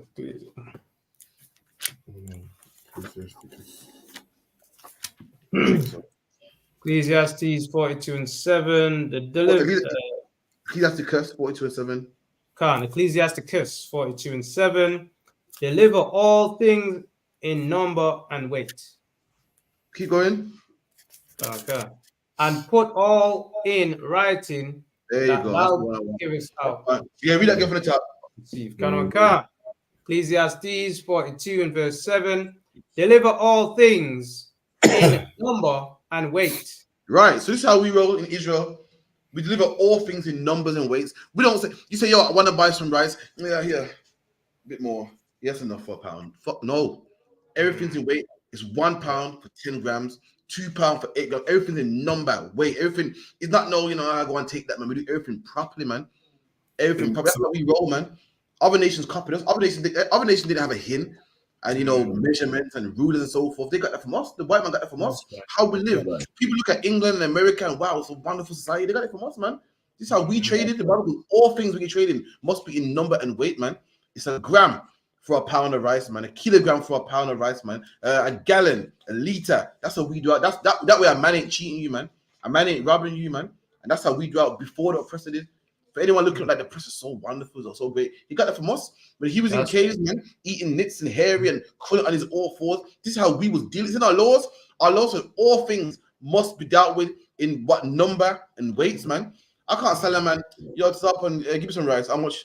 That's enough, man. A bit more, a little bit more. Yeah, cool. No, what like that, man? Everything must be in pounds and grams. That way, no one can say they've been cheated, man. No one can say they've been robbed, man. Come on. Another one can. And put all in writing. And everything should be in writing. Everything should be in writing, man. The UPK, everything, the document of everything. You've been to a council, the document on it, man. All things are in writing, man.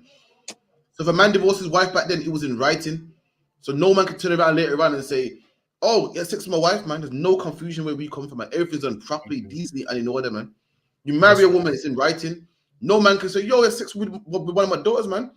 You know what I mean? You robbed me of one of my daughters, man. So no, I never. Look, here's your signature, here's mine. That was a fair trade right there, man. What do you call it today? You call it a receipt. That's where they get the receipt from, man. Nowadays, you go to a shop and you buy trainers and print the receipt out for you. They say, yo, you want the receipt sent to your email? Little do you know, black man, this is your history, man. Long before the white man come out of the cave, we was doing receipts, man. You should feel proud of yourself. This is where we come from. This is our history, man. This is why you should walk your chest high.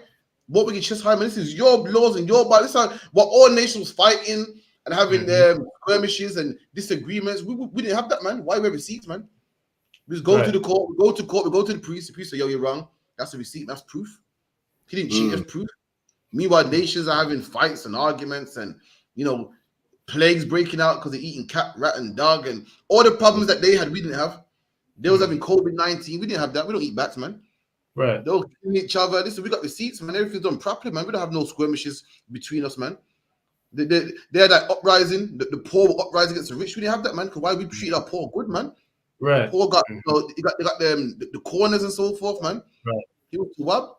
And we had the perfect society, man. When you read these countries, you ever read them African countries where the poor people have a revolt against the rich? Like in Cuba and so forth. We didn't have that, man. We treat our poor good, man. There's laws on that. We didn't have plagues and outbreaks. Why? Because there's things that was eating, man, in our dietary law that didn't give us them plagues, man. We didn't have Ebola. We don't eat bushmeat, man. We didn't have people saying we're being robbed by our government, man. Everything was done nice and decent and in order, man. Receipts, everything was in writing, man. And that's the reason why it was in writing. That's what it is. But so like, you know how in the UK say sex is marriage? Like, I don't understand. Like, why is it not written down, or why is it not? Listen, man, the brothers in the school that find a wife in the school, that's written down, man. That's written down. Now, the brothers out there that they might find a wife the untraditional way. What's the untraditional way? The untraditional way is what? Not going to her father, not going to a priest, not having a wedding ceremony. That's the untraditional way. But sex is marriage nonetheless. But when you do it properly, you get it in writing. You get it put in writing. You feel me? Like, for instance, it's your birthday on a certain day of the year. If you don't have a birthday party, it's still your birthday, isn't it? Likewise with marriage, you can do it the untraditional way, still marry a woman, but the right way to have it written down, the right way to go to her father, the right way to have a woman that had sex before with another man. But you know how hard it is in 2024. So go on. You give like examples where it wasn't done the ceremonial way, like not with like the paper wedding. When it wasn't, I'll give you a good one, man. Someone get me Mary and Joseph. Sister goes, give me an example where marriage wasn't done the proper way. And someone get me in Deuteronomy where it says, if they be found. Someone get me that as well, man. Come on. If a man entice a maid. Yeah.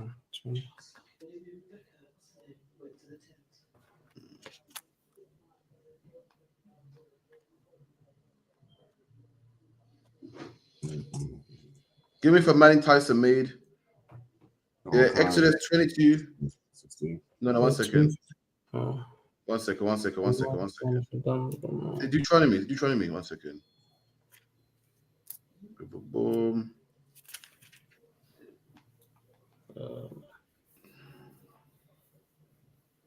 Yeah, Deuteronomy. Oh, another one. 1 second.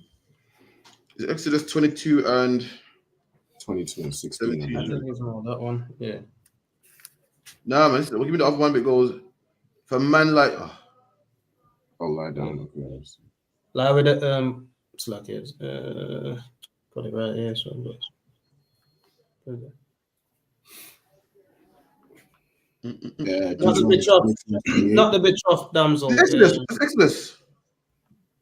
Is it the one about if a man find a damsel that's a virgin that's not betrothed? And they hold Right. Yeah, give me that one. Give me that one. If a man find a damsel that's not betrothed. Deuteronomy chapter 22 and verse 28. If a man find a damsel that is a virgin, which is not betrothed. Right. So a man finds a damsel, a young woman that's not betrothed. She not seen nobody, talking to nobody. Come on. And lay hold on her and lie with her. He lays hold on her and has sex with her. To lay hold on her doesn't mean to rape her, man. So luck ya. Right. Lay hold on her just means, just like when men say, yo, I went out tonight and I pulled. It don't mean you pulled a woman. This means, you drew a woman close, man. You lay hold on a woman, you entice her. You got some bad boy game. We used to say chirps back in the artists. Who's my age here? Remember the word chirps? Yeah. I'm old now. What you youngsters say? Let's go, chirps there, you know what I mean? A man see a woman in chirps there, give it some good game, and she likes him. That's him laying hold on her. Come on. And lay hold on her and lie with her. And lie with her, had sex with her. Now, did he go to her dad? No. Did he pay a dowry? No. So technically, this brother's kind of wrong, man. The right way, the respectable way would be to go to her father, man. Speak to her mom, do the pay her, man. Fucking now, just rub the man's goods, man. Come on. Right. Kind of what kind. And they be found. Why? It sounds like they're doing something wrong here. Why did it say if they be found? What are they doing wrong? I tell you what they're doing wrong. He didn't do it the traditional way, man. That's right. I'm married to a woman, but he didn't do it the proper way like he's supposed to, which is go to her father. That's what it says, if they be found. Meaning what they're doing, it's not punishment by death. It's marriage nonetheless, but it's not the proper way they should go about it, man. Come on. Then the man that lay with her shall give unto the damsel's father 50 shekels of silver. There you go. You got to pay him. You got to pay him because why? He did it the wrong way. He didn't go to him like a brother, man. So now you got to pay him. He probably would have paid less before, but now you got to pay him 50 shekels of silver because he went about it. This is a marriage in the Bible, but that's not the traditional way. Not how you're supposed to go the right way. You don't see a woman have sex with her. That's robbery. Imagine my daughter's in the field, just living her life. I'm thinking she's cool. Meanwhile, you're gaming her and macking her and chirping her and getting her into your bed, man. That's wrong, man. Any man would have the right to be pissed. And this is what we're reading right here. It's marriage, but it's not the traditional way. And the Bible's letting you know how to deal with that. What to do if a man was to do that. Come on. And she shall be his wife because so nevertheless, he humbled her. There you go. Nevertheless, you done it the wrong way. You shouldn't have done it. It happened. It's not a crime by death. You pay the father and you keep that woman. You can't leave her. Don't think, well, I didn't do the proper way. So technically, she's not my wife. She is. You gotta have sex with her, and that's how most people have wives to this day. This way here, the untraditional way. Come on. Kind of what kind? Because he hath humbled her. He humbled her. Not. This man humbled this woman. Imagine this woman was, you don't need to humble a woman like you made her quiet, you made her yours. She was free, and now she's all yours. She listened to you, man. You've humbled her. That's yours now. What they said? What's that movie, The Avatar? When they connect with the horse, and the horse. Right. Yeah. That's what it is, man. You humble that woman. You connect with her. She's yours now, man. You humble her, man. You made her listen. Right. Imagine you made this loud black woman humble herself to you and lie in your bed and lie in your chest and cook you breakfast in the morning. That's yours now, man. Right. No, you can't get that to no next man. This man done humble her now, man. That's his. And the Bible's saying she belongs to you. You can't put her away for the rest of his life. And that's just that was the punishment on it. So that's an untraditional marriage right there in the Bible. Another one was Mary and Joseph as well, where Joseph had sex with Mary before the dowry, before the They're coming together, and it's thinking, damn.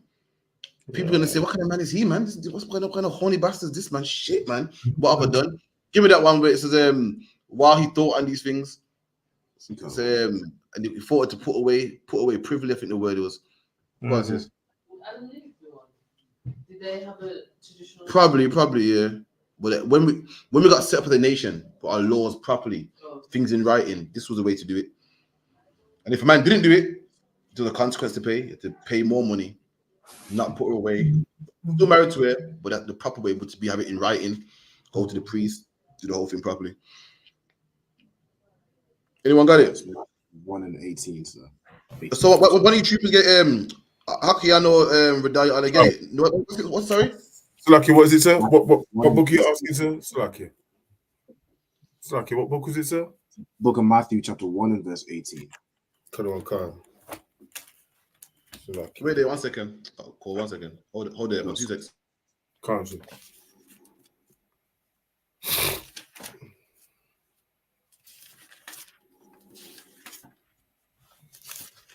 Go on, carry on. So, like Matthew 1, I heard. Correct. Matthew chapter 1 and verse 18. Constant. Matthew 1:18. Now the birth of Jesus Christ was on this wise. Now the birth of Jesus Christ was on this wise, meaning it went like this. It was on this type of thing. Come on. Khan. When as his mother Mary was espoused to Joseph. So his mom was espoused to Joseph. She was engaged to him. Everyone knew he was going to have sex. Everyone knew he was going to get married. But at this moment, dowry wasn't arranged. The wedding wasn't arranged. He wasn't there yet, but there was espoused though.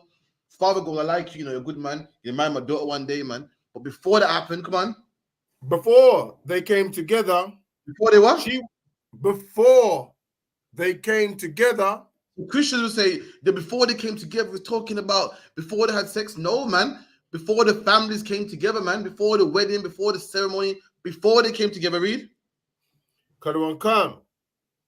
She was found with child of the Holy Spirit. And before they came together, this woman was pregnant, man. That's right. Before they came together, this is the untraditional marriage right here. Christ was born how we're born, man. Right. Before they came together, she was of child by the Holy Spirit, man. Meaning that thing in her belly, God wanted it to happen. But if I say, yo, the Holy Spirit is the reason why Hakian's in the truth, means what? It was what God wanted. When it goes to the child by the Holy Spirit, meaning the child in their belly was something God wanted. God wanted them to get pregnant like this. They were thinking, oh, God, we're doing the wrong thing, man. God was like, nah, man, it's fine, man. This is another untraditional marriage, man. They didn't want it to happen this way, but it happened, man. The Holy Spirit came upon Mary and she leaped on Joseph, man. She couldn't contain herself. So luck it happened. And Joseph's thinking, damn, what have I done, man? Come on, keep it in. Khan. Then Joseph, her husband, being a just man and not willing to make her a public example. There you go. And Joseph being a just man, didn't want to make her a public example, man. He thought, damn, they're going to call her a whore, man. Remember in school, you said that woman in the corridor with a big belly. Every school had one, man. You might have it in school. Not in my man, in my school, man, there's a sister, man. Loads, man. Just walking in the corridor, man, with a big pregnant belly. Everyone's like, Everyone's like, boy, look at that, man. You meant to reading the school books, man. You're out here getting pregnant, man. Joseph he didn't want his wife to be that woman. Everyone's like, look at her, man, pregnant, man. When did she? I don't remember her getting married. I didn't get an invite to her marriage. So how did she get pregnant, man? Like, Joseph didn't want that for her. In the supermarket, people looking at her like, whoa, when did she get married? I don't remember going to her wedding. Do you remember getting an invite for her wedding? No. So how's she getting pregnant? How's she pregnant, man? Look at this whore, man. Probably some drug dealer, man, that probably left there, man. Yo, he didn't want to make an example of his wife. He was looking at his wife like, wow, she's fast, man. She's a sket, man. Excuse my French. You didn't want that for her? Come on. Khan was mindful to put her away privily. There you go. And Joseph thought, yo, should I just put her away privately? I should have send her away somewhere. But what's the one? Back in the day, if you had rude kids or you had a daughter that was fast, you send them to Jamaica, man. You send them to Jamaica, man, to learn some manners and come back over the school holidays, man. That man would do. Joseph thought, yo, should I send her away? So she can have the baby and come back and no one has to know. Joseph felt embarrassed, man, because what he done was untraditional and was frowned upon. Like, wow, You get a baby. But like, it's hard to explain now because as black people, thanks to Christianity, we don't have no morals. So, you know, popping out babies, oh, it's normal. But once upon a time, black man, we cared about our appearance, man. Nowadays, it's good to be ratchet and no woman. I don't care. I got 3 baby fathers and what? I'm minding them. You ain't paying their bills. You don't care that all your kids look different. Listen, you don't care that one's light skin, one's red skin, one's what's the blood types? All like different blood types. Oh, you don't care no more. But once upon a time, black man, we had respect for our bodies, man. And these things meant something. You know how you see the Indian woman wrapped up and, you know, she see your black ass and walk like this in the street like, oh, I don't touch you. Once upon a time, that was us. Right. That was us. We treat them like they was disgusting because they are. Now they look at us like, oh. You know what? You know what Indian people tell their children? Listen, the life we live is normal to us, but you know what other nations tell their children? You would never, it'll blow your mind, black man. Because you all think God loves everybody and racism don't exist. They tell their kids, don't be like that black man in school, you know. That's right. Listen, Abdul, I see you playing with Tyrone, man. Listen, don't be like him, you know. His mom smokes, his dad smokes, that's a weed head, that's a rasta man. Don't ever be like them. They're disgusting set of people, man. Don't look after their children. The mom probably got 3, 4, 5 baby fathers. That's what they teach the kids. Yep. And once upon a time, black man, the roles were reversed. We was that people saying, yo, we have respect for ourselves. We taught our kids, they don't play with them heathen, man. They're disgusting, man. They eat cat, rat, and dog, man. That was us. It's hard to believe now. So when I'm telling you about how Joseph felt, you're thinking, why would Joseph feel like that? You don't matter, have sex with a woman? Because that's normal today in this wicked kingdom, man. Once upon a time, your name, your honor, your what's the word? Your reputation meant something, man. It meant something. Look at man. So look at his upstanding brother, man. Looks after his children, man. Strong in the truth. Will never eat cat, rat, and dog, man. He don't talk to horse. He's a nice brother, man. That our reputation was big, man. And now we can't fathom it because it's normal. It's normal. Every kid, because that's your dad, but this is my dad. Kids just know nowadays. And a child should be saying that, man. Right. A child in 2024 got his mom and his siblings. And my dad's coming to collect me. No. Your dad's coming later. None of them in the house. None of them in the house. None of them in the house, mind you. Right. You know, none of them live. But yours will come and pick up 5. Mine will pick you at 6. And his will pick you at 8. Listen, man, these things shouldn't be this way, man. It really shouldn't, man. Salakia. Come on. What? Tell them. Khan. But while he thought on these things, behold, the angel of the Lord appeared unto him in a dream, saying, Joseph, thou son of David, fear not to take unto thee Mary thy wife. There you go, man. And the angel had to give him some comfort. Say, Joseph, don't worry about that, man. Don't fear not to take Mary your wife, man. Don't worry about this, man. Let's do this, man.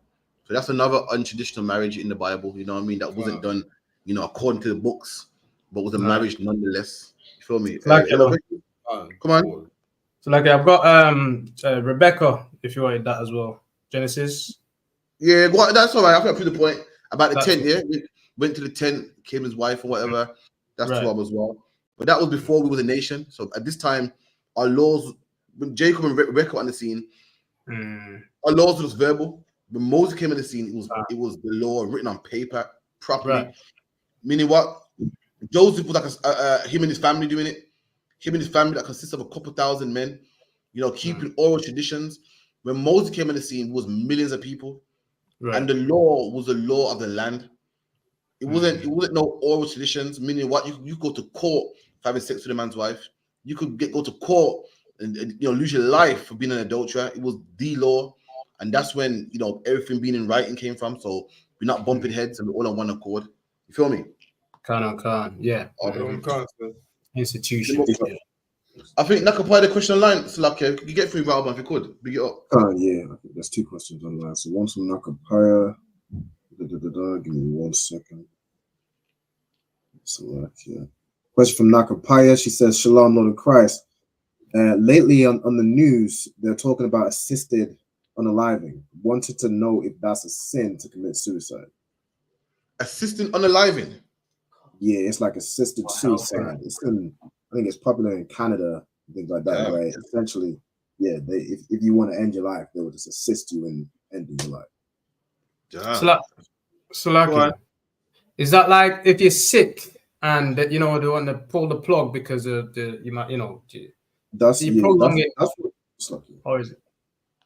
I was gonna say that's kind of what it started off as, but it's there's people that are not at risk of like dying, or they're not in not in a coma or anything. They just want to be unalive, so they just go and get they call it medical assistance in dying. Yeah. Go on. It's okay. It's popular in Switzerland. A lot of people with like long-term illnesses. It's a bit controversial. Like they know they're dying, so they want to die their way. They don't want to bow out like. Oh, so this talking about more like euthanasia, like someone's sick and they want to turn the plug off. Not a man saying I'm depressed and the law just kill him. Kinda. In the. So let me get right. A man could have said, "Yo, I don't want to live no more, man," and by law, he can kill himself. Or is he talking about someone who's sick and they got something like a DNR, like a do not resuscitate? It kind of started off as the DNR.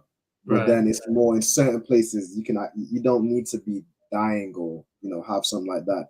It is to do with the medical field, but you can just request. You could say, I'm depressed and life is too hard, and get they'll unalive you. No, that's wrong, man. The proper way, what you're supposed to do, you're supposed to rehabilitate somebody, you're supposed to fix them, supposed to get the medication. That's the proper way, not to kill yourself. That's in the Bible too, man. You know what I mean? Nowhere in the Bible did a man have a demon on him. And Christ is saying, let me end his life, man. Christ fixed him. And likewise, the medical field is supposed to fix a man, get a man right. Someone get me Wisdom of Solomon 1 and 12, if you could. What's this? With euthanasia particularly, you can't just say, I want to die. It has to be like a long-term illness. That's what I'm thinking. So it's not euthanasia. It's euthanasia because you got a long-term illness. You're not on the bed dying. But in Switzerland, there's a law to say, okay, you have to have like a log, you have to be dying in the next 6 months, and then you can. No, you can't do that, man. The whole thing is you're meant to be fixed. That's what you're there for. Your body is made to live. It's designed. Everything in life is made to live. Even a cold, man. What does a cold do what does a cold or bacteria or diseases do under the microscope? Does anyone know? Multiplies, isn't it? It multiplies and spreads, man. Everything in life is made to live. Even a rose, which is beautiful, a rose so beautiful. What does a rose have on the stem of it? A rose, do you say? Rose? Yeah, a rose plant. It has thorns on it, man. It has thorns to protect itself from animals or birds trying to harm it, man. Everything in life is supposed to live and designed to live, man. Your body is designed to live as long as it can. Supposed to, man. Everything, every animal, every species, everything is supposed to thrive. Down to people that molest children, man. Even they molest children and spread on. So then that child molests another child. The good and the bad, everything is trying to live. Everything is trying to spread. Everything good and the bad, man. And likewise, black man, your life is meant to live, man. You're meant to live, have children, and spread, man, and become bigger and bigger and bigger, man. Even the truth. Our job is to spread this truth to the four corners of the earth. You're meant to live. You're not meant to kill yourself. You're not meant to die, man. You feel me? Someone got that scripture for me. Scripture. Yeah, I got that. Go on. Wisdom of Solomon, chapter 1, verse 12. Seek not death in the era of your life. There you go, man. Don't seek death, man. In the era of your life, times are hard, man. Times are rough, man. I seek death. Times are horrible, man. I'm going for a hard time. I'm gonna kill myself. No, man. You're meant to fix it, man. That's life, man. The Lord put physicians in place and doctors in place and counselors in place and so forth, man. They're there so you can live. They're there so you can change your life. You're an alcoholic, man. There's rehab and places where you can talk and do certain stuff. You're not meant to seek death in your era, man. You know what I mean? You lost your wife and you're down and so forth. Not meant to seek death, man. The brothers you can talk to, man. Counseling and this, that. Even if you're sick, there's medication there for that, man. You're not supposed to kill yourself. It's not, life ain't designed that way, man. Never. Right. Why would the Lord make medicines in the earth if you meant to kill yourself? He made medicines so you can get better, man. The Lord gave you counseling and people, services here, man, so we can do better, not kill ourselves, man. That's in the Bible too, man. Do not seek death in your era. Go on, sis. So, is it different, when like people on life support? They're brain dead. But life support might be different if you're brain dead or whatever, but just to seek death because you don't feel right. Or seek death because your woman left you, man. Calm down, man. You get another man. There's almost billions of people on this planet, man. You find another one, man. And guess what? You find one much beautifuler, if that's the word. You mean tell me 6 billion people on the planet and you crying about, oh man, I would never find one to say, I think you would, man. I think you will, man. Just calm down, go search and you'll find one, man. And another thing to do, like, sometimes in life, you gotta look at someone else's problems, man. Look at someone else's problems, man, and you see real problems, and maybe that will make you think, you know what, I'm tripping, man. Let me calm down. I'm worrying about this little job, man. Meanwhile, this brother here lost his whole family, man. This brother here, lost this and lost that, man. Make you say, you know what, I just fix up, man. But don't seek death. Talk about, I'm gonna kill myself because this woman left, man. Meanwhile, you speak to some brothers, man. Brothers lose children and loved ones, man. You think, yo, let me just calm down, man. Anyway, any more questions? You want to finish that off? There's a bit more on that. Go on. And pull not upon yourself destruction with the works of your hands. There you go, man. Don't cause destruction with the works of your hands. Don't kill yourself and don't commit suicide, man. Don't go sign up for this. Don't go Switzerland, man, and go kill yourself, man. Because times are hard. And, listen, let me tell you something, man. When you look how old you are, man. There's things that you was worried about 10 years ago that you ain't worried about today. And likewise, the thing that you're worried about today, you won't be worried about it next year, man. Just relax, man. Why someone got to die, man? You feel me? But any more questions? We got 10 minutes left. There is one from the trooper in San Jose, trooper McCrum Yard. I'm not sure if you've heard of the people of Little Diomede, but he asks, it's like, if I may, are the people of the Little Diomede Island Israelites or are they heathens? People of what? Sorry, Little what? Diomede? I have no idea. I'd have to ask General Hyman tonight in his class. I've never heard the island before in my life. Let me see where it is. Me neither. Little Diomede. Never heard of that. It says Alaska or a Unipiat community that live as something the island of somewhere near Alaska, I think. Not sure. There could be, guys. It could be. I know in Alaska they got a lot of them Eskimos and shit as well, man. I couldn't tell. I couldn't tell. I have to do some research on it. I'm not really sure. But yeah, if they bring to slavery on slave ships, and the curses fit them, and so forth, and it's approved by the school, then yes they are. But I don't know. I've never heard of them, to be honest. So like, yeah, I'll do some more research on it. I know a lot of people in Canada are like Japheth, like some sort of Alaska kind of, them, what do you call them, Eskimo people and stuff. Yeah, that's what I'm looking into. Any more questions? People are known as the Little Diomede Eskimos. Yeah, it could be not. Probably not, to be honest.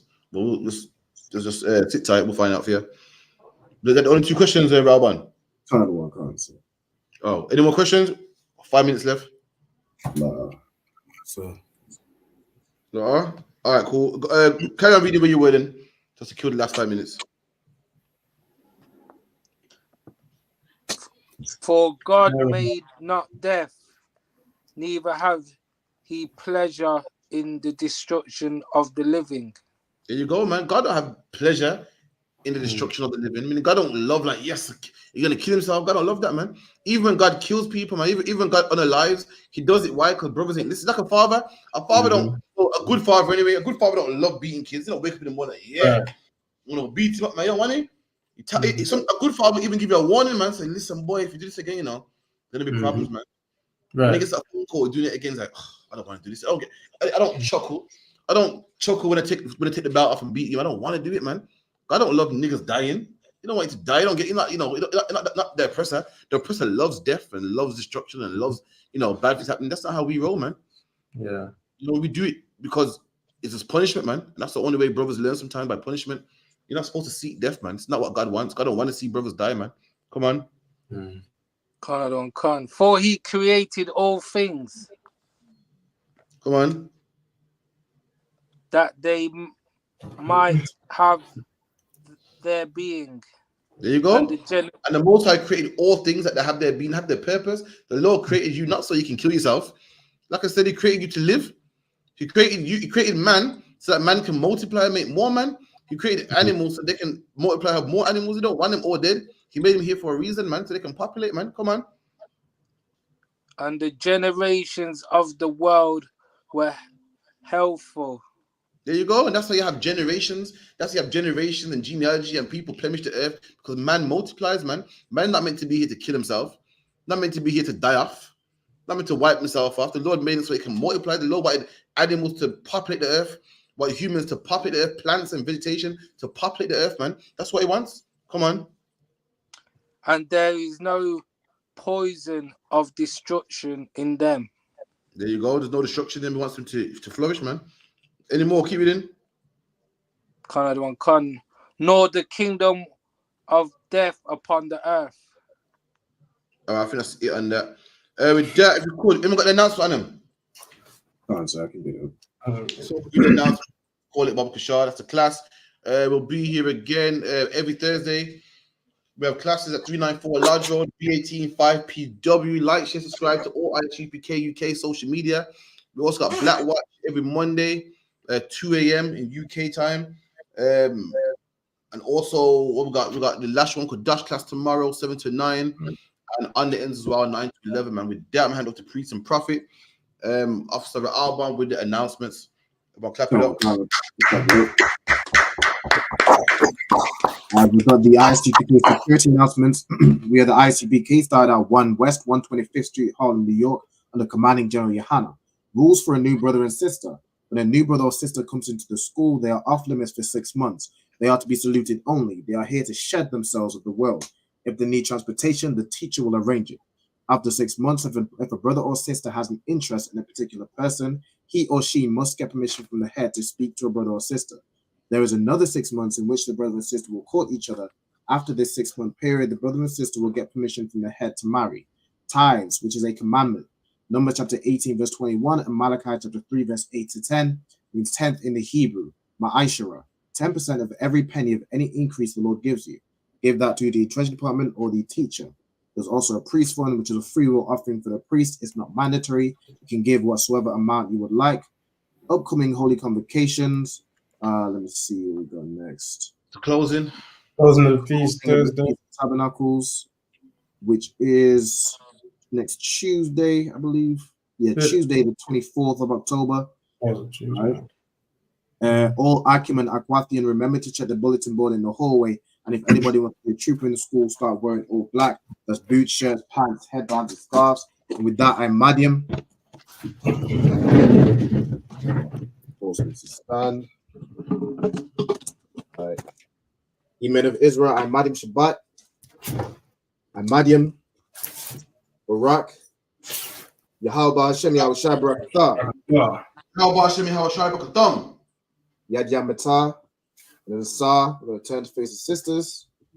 You men of Israel, I'm Madiam. I'm Madiam Shabbat. I'm Madiam. Barak. Yahweh Shema. Yad Yamatah. And class dismissed.